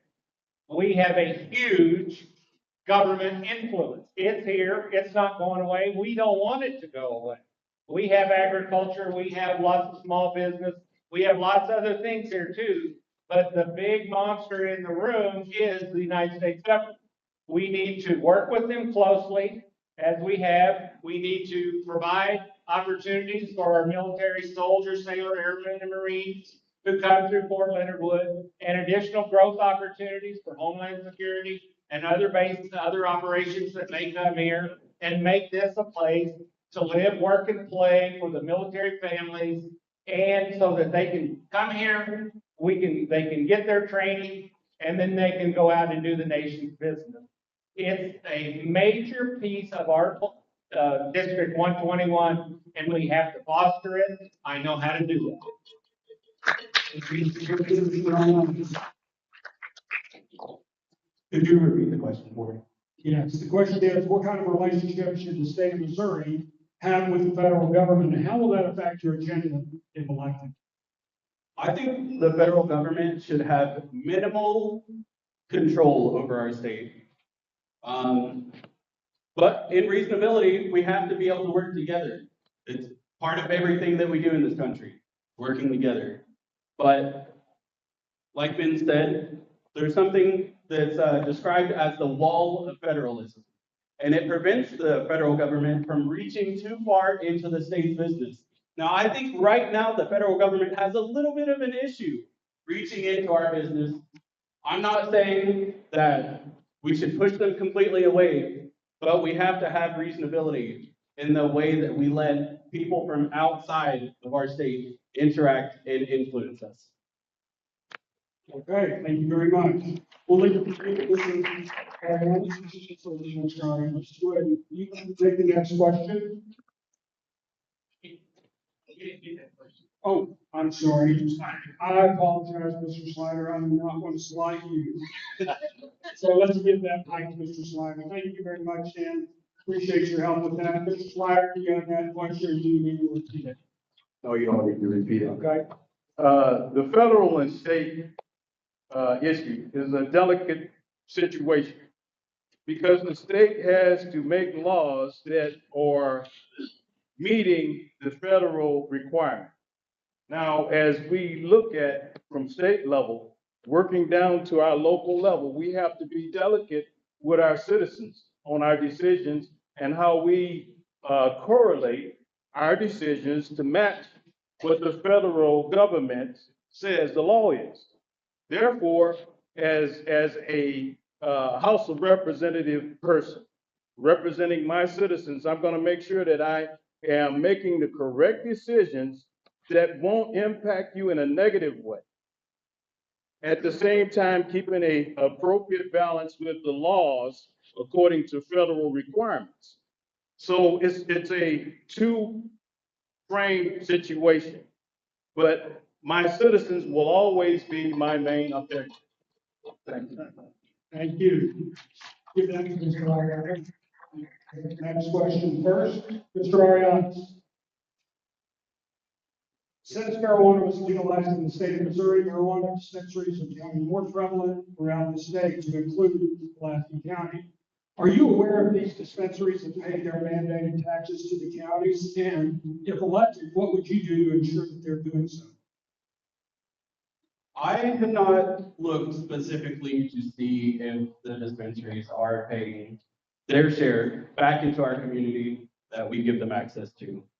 But, I mean, if elected, there's a reason that we should look into it.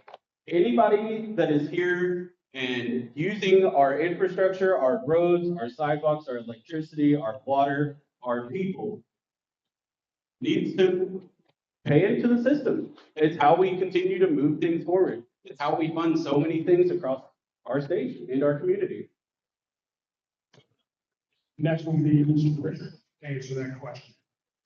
Repeat the question, please. The question was, first of all, there's a preface to that. The preface is that since marijuana was legalized in the state of Missouri, marijuana dispensaries have become more prevalent around the state, to include Pulaski County. Are you aware of these dispensaries that pay their mandated taxes to the counties, and if elected, what would you do to ensure that they do so? It's just overlooking the Department of Revenue to do their job. The citizens of Pulaski, or citizens of Missouri, voted that in through an initiative amendment to approve the operations of those operations with marijuana. And the taxes are in place. They need to be collected as any tax should be. So that's just proper management of the Department of Revenue. It's everyone's personal choice whether they do or do not use it. Doesn't matter if you do. We all have an individual choice how we live our life. And it is legal in our state, so therefore let's mandate it so that it operates properly within the laws as they were promoted and as it was approved by the state, and ensure that that's done. If it's not done, you call them in on the Department of Revenue, and say, why aren't we collecting it? And make corrections where necessary. Thank you. Repeat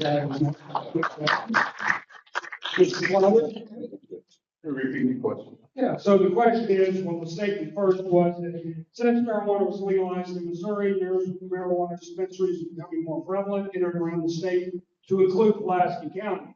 Are you aware if these dispensaries have paid their mandated taxes to the counties, and if so, or if elected, what would you do to ensure that they do so?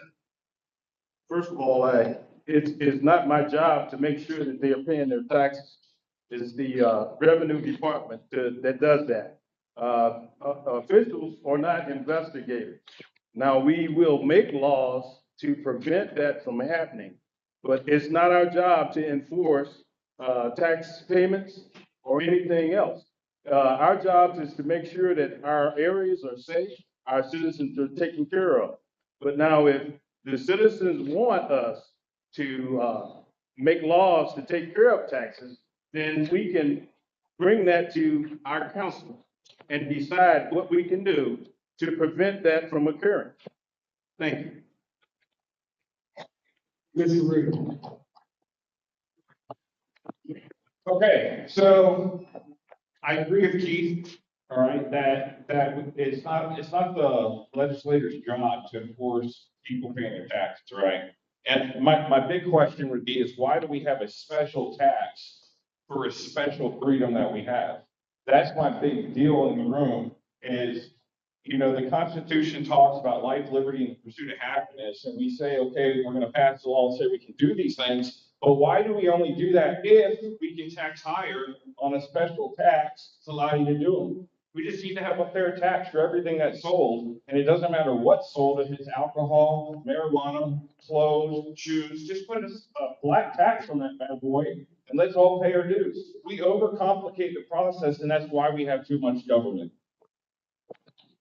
Great, thank you very much. Back to you, Mr. Slider. Yeah, Mr. Slider, you know. All right, so Mr. Slider. Wait, I didn't forget Mr. Ion, I said, I apologize. Yeah, you're the last one on this question. Yeah, Mr. Ion. Could you repeat the question for me? Yeah, so the question was about the marijuana dispensaries, which is becoming more prevalent around the state. I already answered that. That was the first one. Okay, so I'm going to Mr. Slider to answer that. Yeah. We all answer answered that. that. So Mr. Slider, that's what I was saying. I apologize for that. Mr. Slider, I've got the next question for you. You guys keep it straight here, will you please? All right, next question is, so Mr. Slider, what do you believe are some, either one or more of the current state government programs that are inefficient or wasteful? And if elected, how do you believe those programs should be reformed? First of all, I would say education. I say education because the budget is turned over to charter schools and religious institutions, and it infringes upon the public education of our young adults and our children.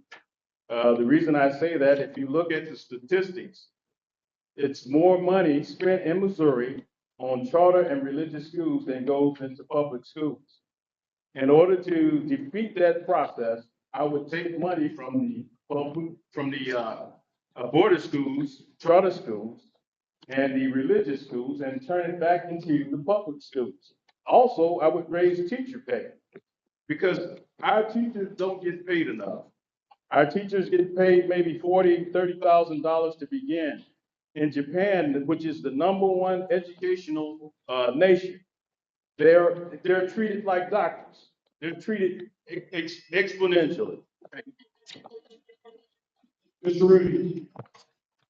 Mine's gonna be, Missouri Health Net, to be Medicaid. We have a big problem in Missouri with delayed applications. Listen, this affects real people, real lives, real healthcare. And we gotta hold these agencies accountable. That's the first thing, holding them accountable, right?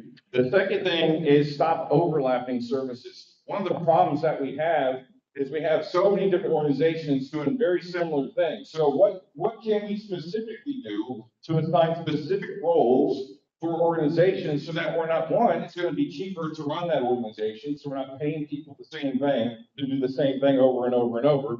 But two, it's gonna provide a efficient, more effective way to receive healthcare. We all know our healthcare system's broken. We wanna fix it. Well, this is how you fix it. That's all I got. All right, Mr. Ariano. Could you repeat the question for me? Yes, the question is, what current state government programs or program do you believe is inefficient or inefficient and wasteful? And how do you believe they should be reformed? The first program that I believe is wasteful and inefficient is the Most Scholars Program. Right now, it spends $60 million as of this year on private education for children that are largely already going to private schools. If we want to shrink the budget, we need to start and focus on our public education. But another topic area is non-governmental organizations. The state will throw money at whatever nonprofit, at anything in the state, if they feel necessary. Many people have pet projects once they get into the legislature, and money comes with those pet projects. And we need to rein them in to shrink our budget. Thank you, Mr. Pritchard. Please repeat the question. Question is, what current state government program or programs do you believe are inefficient or wasteful, and how do you believe they should be reformed? On a $51.7 billion budget, there's a lot of things in there we can work on.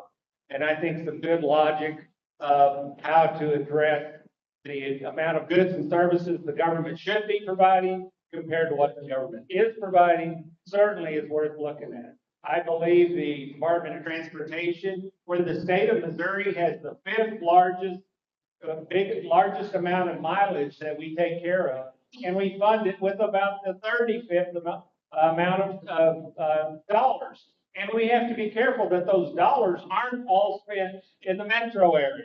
I believe that we rural communities deserve quality roads and expansion and wider interstates and all those things that they're getting in other parts of the country. We deserve it here. Education's another one. We need to balance education, use common sense, properly fund the school funding, providing an opportunity for public, private, religious schools as well. Thank you. All right, thank you very much, Mr. Pritchard. Let's give them all a big round of applause. John? Good job. All right, let's take a 3-minute break, and then we're gonna bring up our state senate candidates, 3-minute break, and then state senate candidates make their way to the office.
Dominate.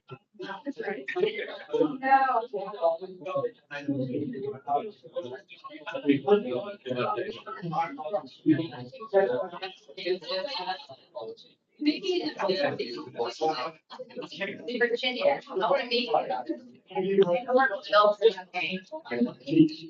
I always see you online. I look for them. How can you I always see you online.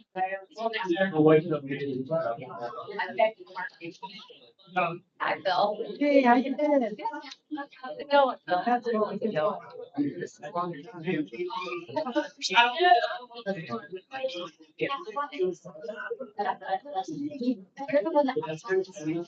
Are you the one that has to the whole?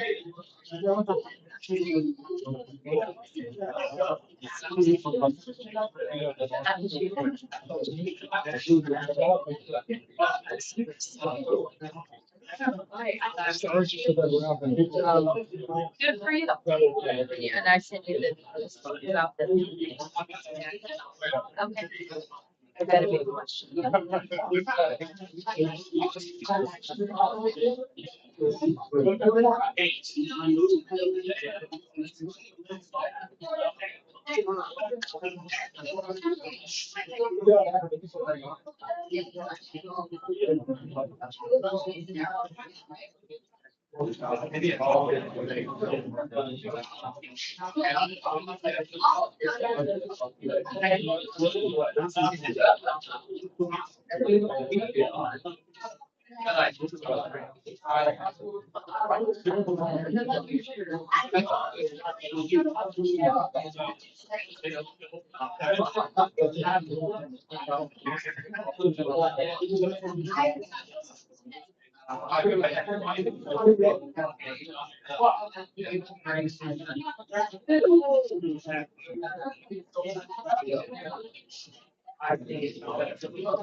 No.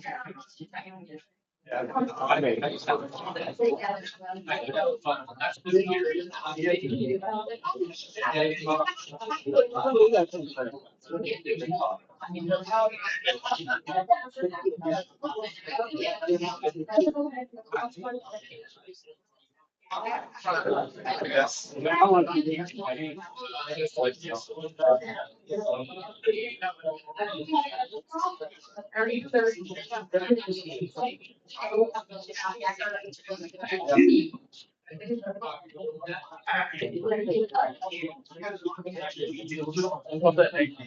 Perfect.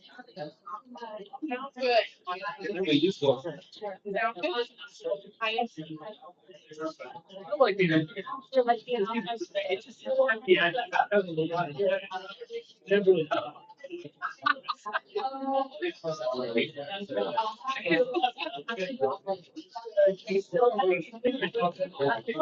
So, I'm gonna give you the same. I'm gonna give you the same. I'll give you the other one. You can hear me. You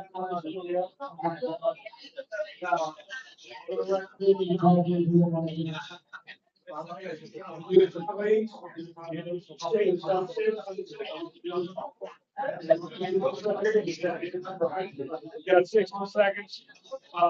Bottom line is, started, it's counting, we're doing your shit. This way, we got your comments and parents. And certainly, I'm trying to make sure that everybody is safe. That's the way I'm trying to figure out where we're at. I looked up here and he's your best. I mean, for you, it's your hand. That's what I'm saying. You never know. Yeah. And to the witching hour, again, you're gonna get a book of stuff, you start to sally, go down the hill, and then figure out. Okay. Thank you. All three, you're bug. 1, 2, 3. 1, 2, 3. Thank you, sir, gentlemen. Please let me touch it. All right, folks, if you're gonna have a seat, we're gonna begin. Well, I mean, there's no way. Yeah, Daryl's gonna get the other angle. Make sure you leave it. You're using the lens that makes me 10 pounds lighter, right there. Yes. Tried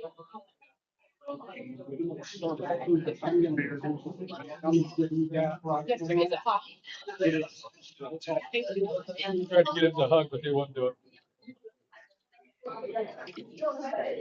All right, ladies and gentlemen.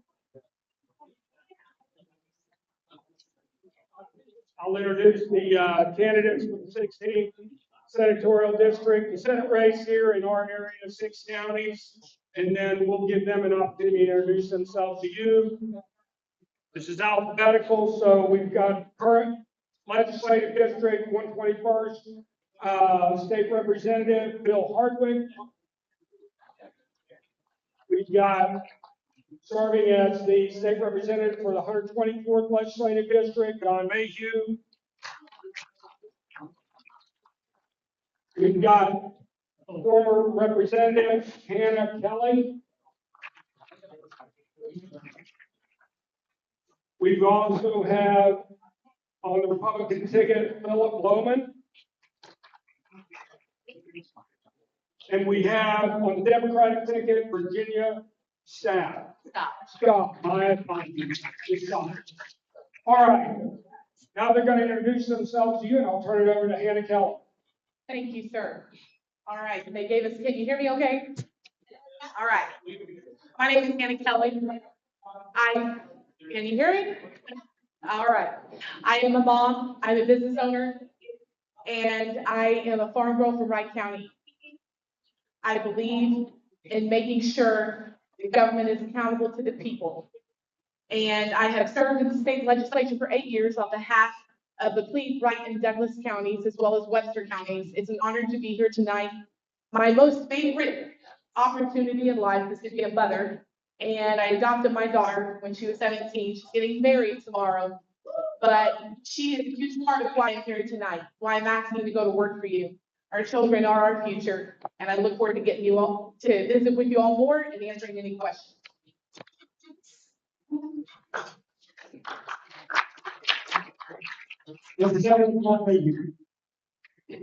I'm Don Mayhew, born and raised in Crocker, Missouri, which is right up the road. And I'm one of 10 kids, which means I was born rich. I have 4 kids of my own and 11 grandkids. and served as your county surveyor for 10 years. School board for 6 years up in Crocker, and now in the House of Representatives for the last 8 years, where I've served on budget committee for the last 8 years. This year I am serving on 11 different committees, which means that the Speaker of the House didn't know what to do with me, so he just put me on everything just in case. So I'm a conservative, of course, Christian, believe in our Second Amendment rights, and very pro-life.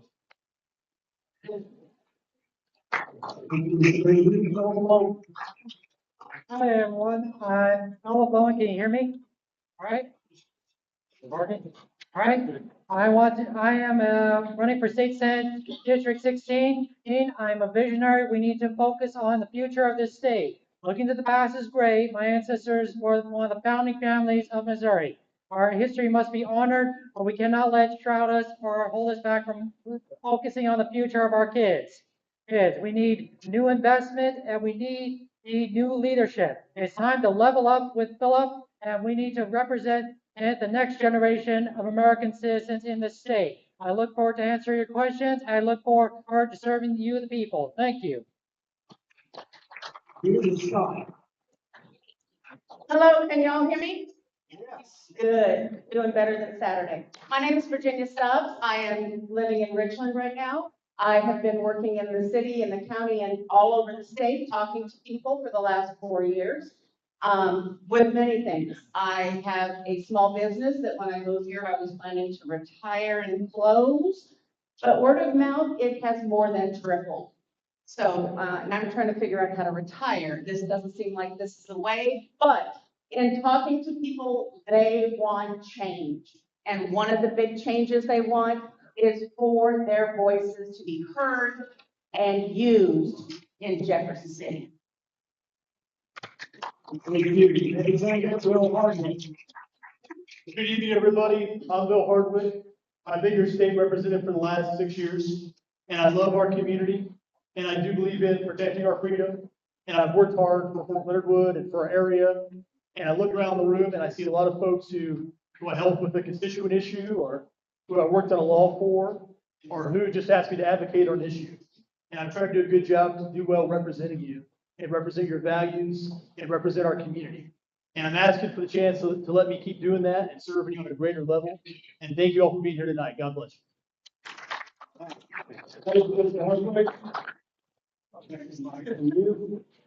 right, so we're going to begin our question and answer session. I'll begin with you, Ms. Kelly. First question would be, what is your position on the proposed Amendment 4? Do you believe it should be easier for the legislature than the citizens of Missouri to get an initiative petition on the ballot? I will be voting in support of Amendment 4. And the reason for that is during my service in the years in the House, went to the Supreme Court steps working to stop the first Amendment 3, because I am pro-life. And I know so many of you are here in this room tonight. Our Constitution has grown out of proportion. We, the people, always have a voice because of the liberties that were enshrined through our state and federal constitutions, of course. I believe that one should have to work really, really hard to change what is the most sacred of documents. And that's the long and short of it. If you believe, if I'm going to go work to ask you to be your senator, I've got to earn the trust. I've got to earn the vote. And if you want to put something on the ballot, I believe that you should have to work hard here in Pulaski County, as you do in St. Louis, Kansas City, and back home in Bryan County. I'm sorry, I apologize. Representative Mayhew.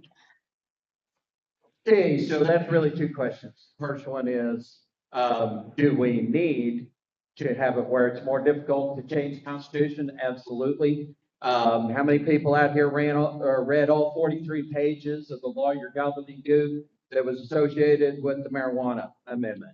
Probably. Oh, all right. Hey, we got two people. Okay, so the second part of that question is, do we, the legislature, have an advantage over the citizens? Well, okay, So as an HER moves its way through the legislative body, it goes to at least 6 different committees, and then it's voted on by 2 different chambers. So, and every step of the way, you get the opportunity to amend it. How many times do you get to amend it when it shows up on the ballot? 0. All right. Thank you, Representative. Mr. Lohmann. I will be voting against Amendment 4. We shouldn't overrule the will of the people. If you don't like what's being proposed, make a better argument. Don't take away from the rights of the people and give it to a bunch of bureaucrats. As we need to respect everyone in the state, how they vote. Whether you agree with it or not, the will of the people must be done and enforced. First, that is my stance on it. Thank you.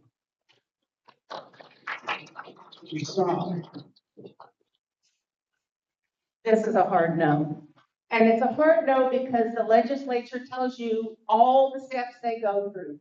How many of you know what it takes to get an initiative on the ballot?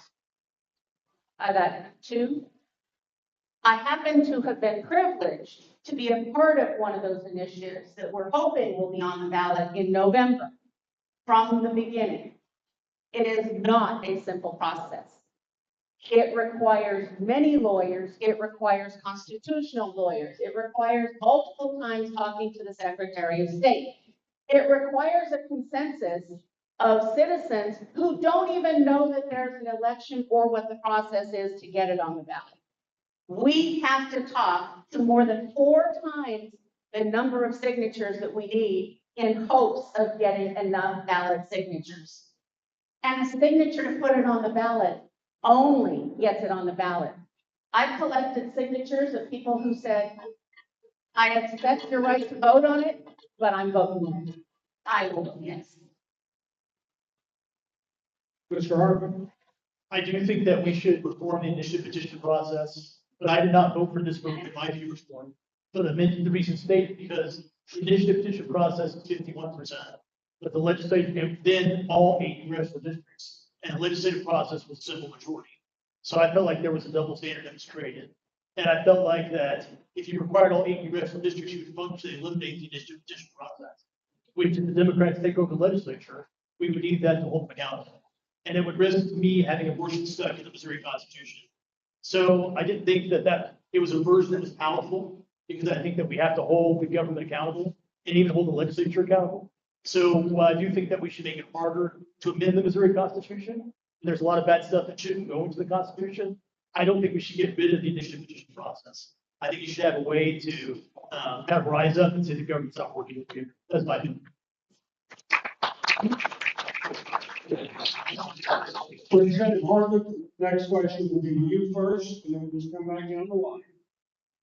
Representative Hardwick, are you in favor of single subject bills? And the second part of the question is, if so, how would you implement single subject bills? So the Constitution requires that bills conform to their original purpose and have a single subject. And the legislature's gone way away from that, because we'll change the title from irons to public safety and fit 1 billion amendments on there. And then there's stuff that people like on there, and there's stuff that's bad, that takes your liberty away. And in the House, I can't do much about that besides vote no or make my protest. But in the Senate, I can hold the floor as long as I possibly can and filibuster and say, hey, these gigantic 300-page bills that have a bunch of spending in them and a bunch of pet projects and a bunch of things that you don't even know that takes your liberty away, I can stop those things in the Senate. And just demand that we have single subject bills that are confined to the original purpose and that everybody knows what they're voting on. And there's not 100 pages stuck in the bill of night. So I can't effectuate that in the Senate. And you can count, that's something I would stand up and stand my ground on. I agree with Bill. Single subject is single subject. If you're going to add things on it, that's going to change the way we vote. That means the things that the citizens want and have asked for may get voted down when they shouldn't be. We need single subject only so that we don't have to, every one of us, explain how come somebody else messed up the process.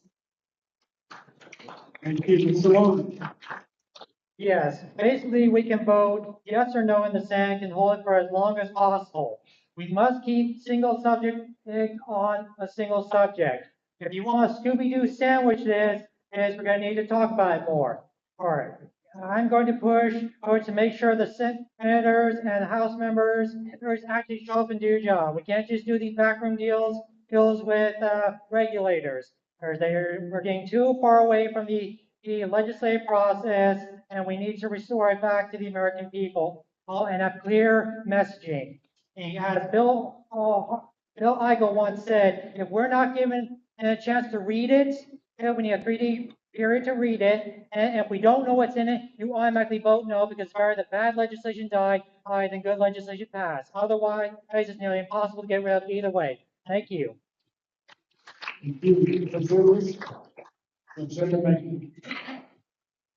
All right, so single subject bills. Right now, we are doing single subject bills.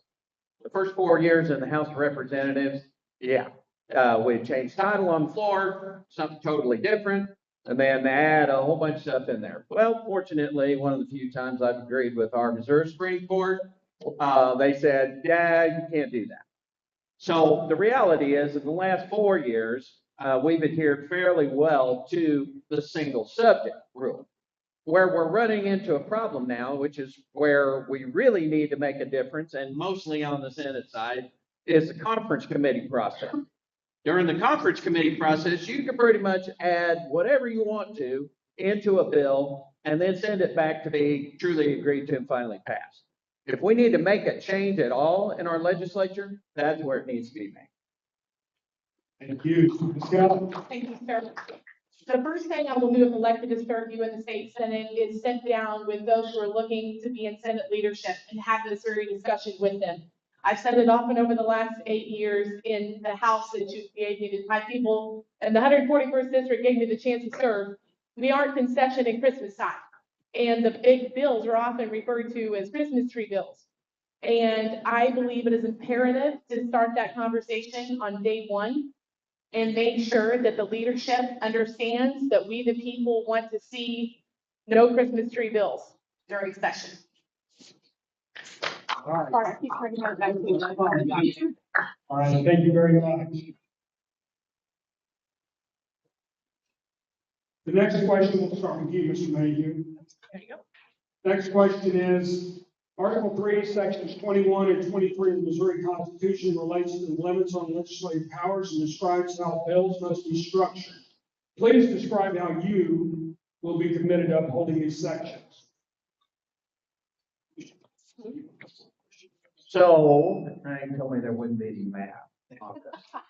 Yes, but, so the Constitution gives us a clear formula for how we build our bills and what committees that they end up going to. We have strayed away from that during the process of making bills, but with probably good intent in that there's 3,300 bills basically that got filed last year. Several of them have gone to committees that probably wouldn't be allowed constitutionally under a strict reading of the Constitution. As far as putting them together, the reality is that most of that work is done in committee in the first place. So that's where a lot of these amendments are added. That is also the place where a lot of the bad stuff happens, Bill. Yes, we need to pay closer attention to that. Great, thank you, Mr. Mayhew. Next would be Ms. Kelly. Absolutely, we need to pay closer attention to that.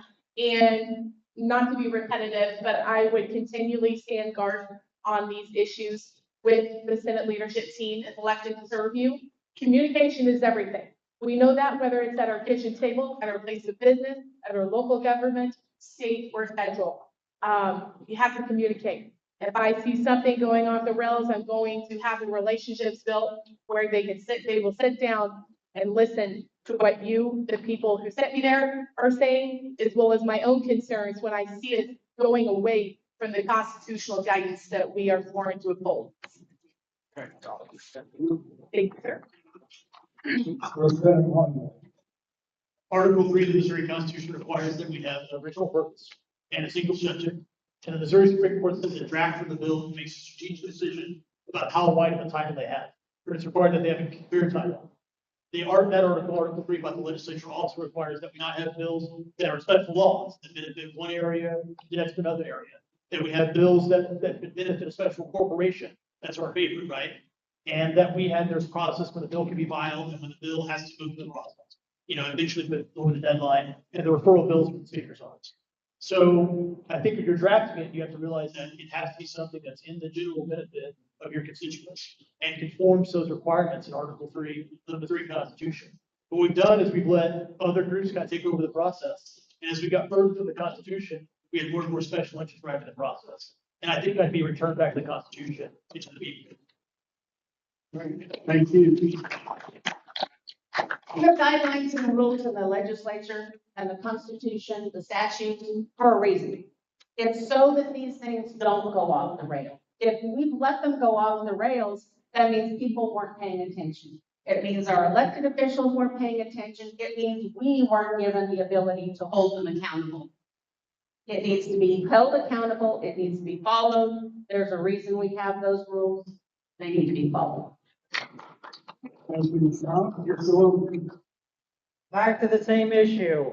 We've been giving too much power to regulators and not enough power to the legislative branch. We got to pass legislation where we take back our authority so we can properly read through everything and so we can make an informed decision. Otherwise, the regulators will just overrule the legislator because we keep giving away our constitutional rights to unelected bureaucrats.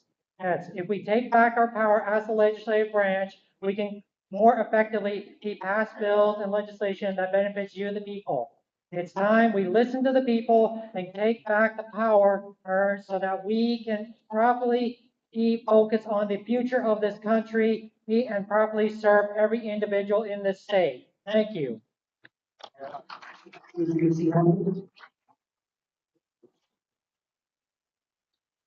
Ms. Kelly, we'll start with you. There's been previous discussion on this question tonight, but what is your position on the proposed Amendment 5 and why or why not do you believe this will benefit the citizens of Missouri? I always love tax reform when it makes sense. I am not voting for Amendment 5 because the structure needs to be worked on. Period. When you and I sit at our kitchen tables and we work on our budget, we have to set priorities. And I don't see the clear guardrails in this ballot measure for the priorities. And so therefore I'm a no. Thank you very much. Hardwick. I recognize I have kind of an unpopular opinion about it, but I voted for getting rid of the income tax because I think if our state doesn't start growing, our state's going to start dying. And economic growth is a way to get through our problems. We have to have more people doing businesses here, more people creating business here, more people having jobs here. So I am in favor of getting rid of the income tax. I don't think we have to raise prices on people to do it though. I think we could cut spending. I think we could work on the cost of living, which is what I hear everywhere I go. I think we could deal with making sure prices go down. But I think in the long run, if our state's going to be competitive, we have to do a big change to our tax system. And that means more businesses growing here. And I think the best way to do that is to have no income tax. I know that's unpopular, but that's kind of what I think. Ms. Staabs. Another one, hard no. Here's the thing. They didn't have to come to us for a vote to get rid of income tax. They could do that with a simple vote in the House and the Senate. They could wipe it out. If they wanted to wipe it out without having to worry about getting an increase for us in taxes, which it will be for most seniors, a lot of government retired people on government pensions. There's a lot of people, some of you in this room, who don't pay income tax right now. If they wanted to do that, they needed to start with a plan on how to build back the revenue that they would be losing from income tax. We need an economic development plan in this state, and we don't have one. That's where we need to start. People aren't moving here because of education, not income tax.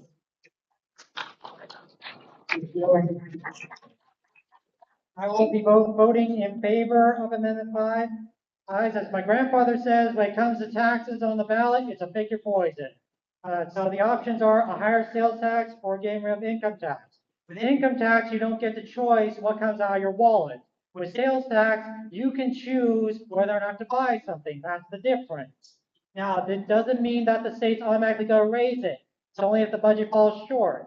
All right, so given the choice, I would rather get rid of the income tax and choose what I want to buy versus having something unwillingly taken out of my check every single week. That's my stance on it. Whether you're for or against it, the will of the people must be enforced. Thank you. All right, so I'm a big fan of fair tax. And when you talk to most people about, you're giving me some extra time there. Thank you, Daniel, by the way. When you talk to people about how the fair tax works and they understand it, well, then they're okay with it. Where I've got a problem is exactly the same place most people end up with, is that this isn't the fair tax. This allows for the legislature to do something similar to the fair tax. And therein lies the problem. It's pig and poke, plain and simple. We don't know who's going to end up with the exception.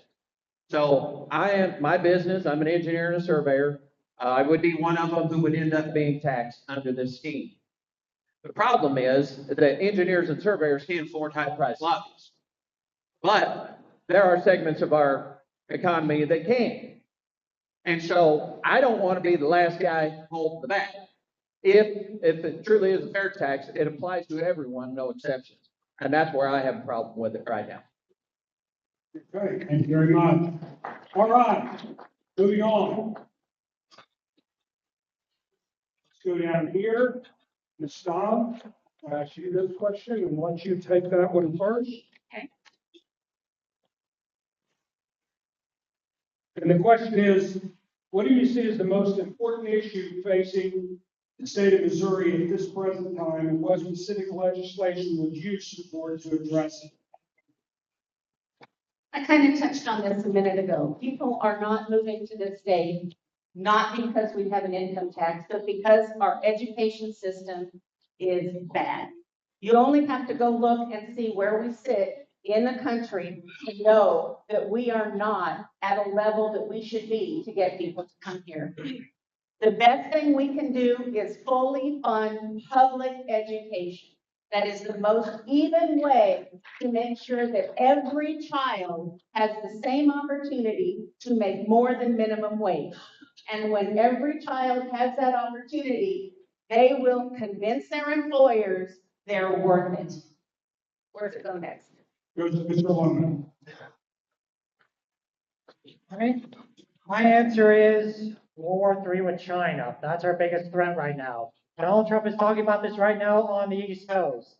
China is interfering in our state's elections right now. They're pushing an anti-data center campaign of $295 billion to try and shut down American data centers so they can build theirs in China.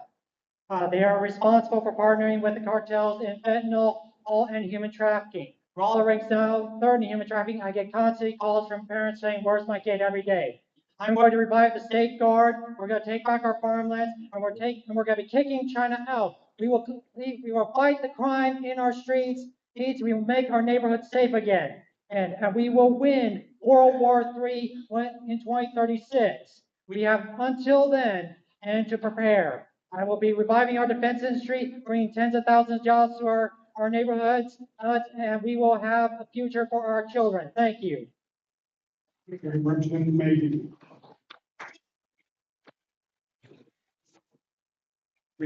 Yes. So the question was, what do you believe or what do you see as the most important issue currently facing the state of Missouri, and what specific legislation would you support to address it? All right, so the biggest problem facing the state of Missouri right now is the budget. So specific legislation are budget bills. The reality is that $24.5 billion, which is half of our entire state budget, is related to healthcare in some form or fashion. 40% of that is Medicaid alone. We have about a $500 million hole in our budget as a result of Medicaid expansion. Medicaid expansion, if you're not familiar, is for able-bodied people alone. which means that, and it was passed and put into our Constitution by the voters, quote unquote. And the only way that we can change anything related to it here in Missouri is if we change the Constitution. Another $10 billion is education. So about 70% of our entire budget is either healthcare or education. We got to slow this down, folks. Thank you. Ms. Cullen. Thank you, sir. One of the number one things I will be addressing in Preston to be your state senator is the reality of what our state tax commission is right now. If you don't know, our state tax commission really, in summary, because of the clock, hold their counties over a barrel in regards to the assessment process in the state. And when I sit down with local business leaders across this district, and especially with bankers across this district, one of the number one things that I'm hearing is that some of the top reasons for foreclosure is the cost of insurance and the cost of property taxes. We have to address this. We have to hold the tax commission accountable. We have to make sure that we get this done. And how I will do this is campaigning once, if trusted to serve, to get on the budget committee and get to work and hold the reality of the current structure accountable so that the people can have a voice in the process. All right, thank you. I think our biggest problem is that the people don't really have a voice in Jefferson City, that the lobbyists control everything, they control the process. So every issue we bring up here about our schools, we go up there and they take it over. And that's not so much a bill as a change in the way we do business. And I might be a little rough around the edges, but I'm brave and I'm tough. And if you send me to the Senate, things would be different in our state. And you'd feel for the first time bigger than ever that your voice is being heard and that people are being represented well. So send people to the Senate with backbone. We're going to change things and actually be a champion for the community. Thank you guys very much. All right. Let's give them all a big round of applause. Thank you.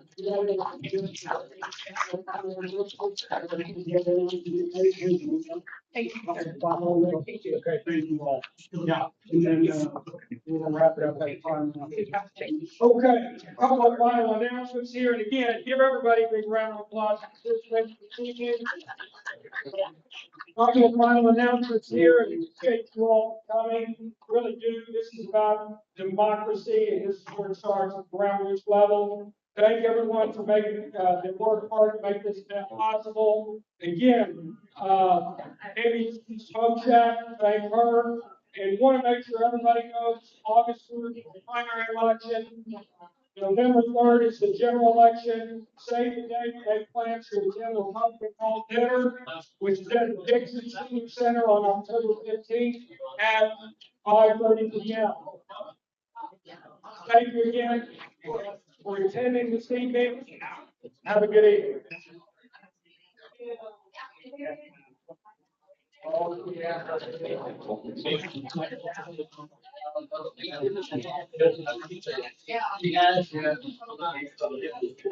hope everybody enjoyed it. Doug Fowler here signing off from the St. Robert, Missouri Community Center, talking with all these candidates. Please share the link, spread the news. It's the kind of thing we do. Sorry about the mess up with the Facebook link. That's usually we do better than that, but didn't happen this time. So thought we had a great turnout, a lot of good answers, a lot of good questions. And until the next time, we'll see you. On behalf of Jack and Dewey, we'll be seeing you back on the air.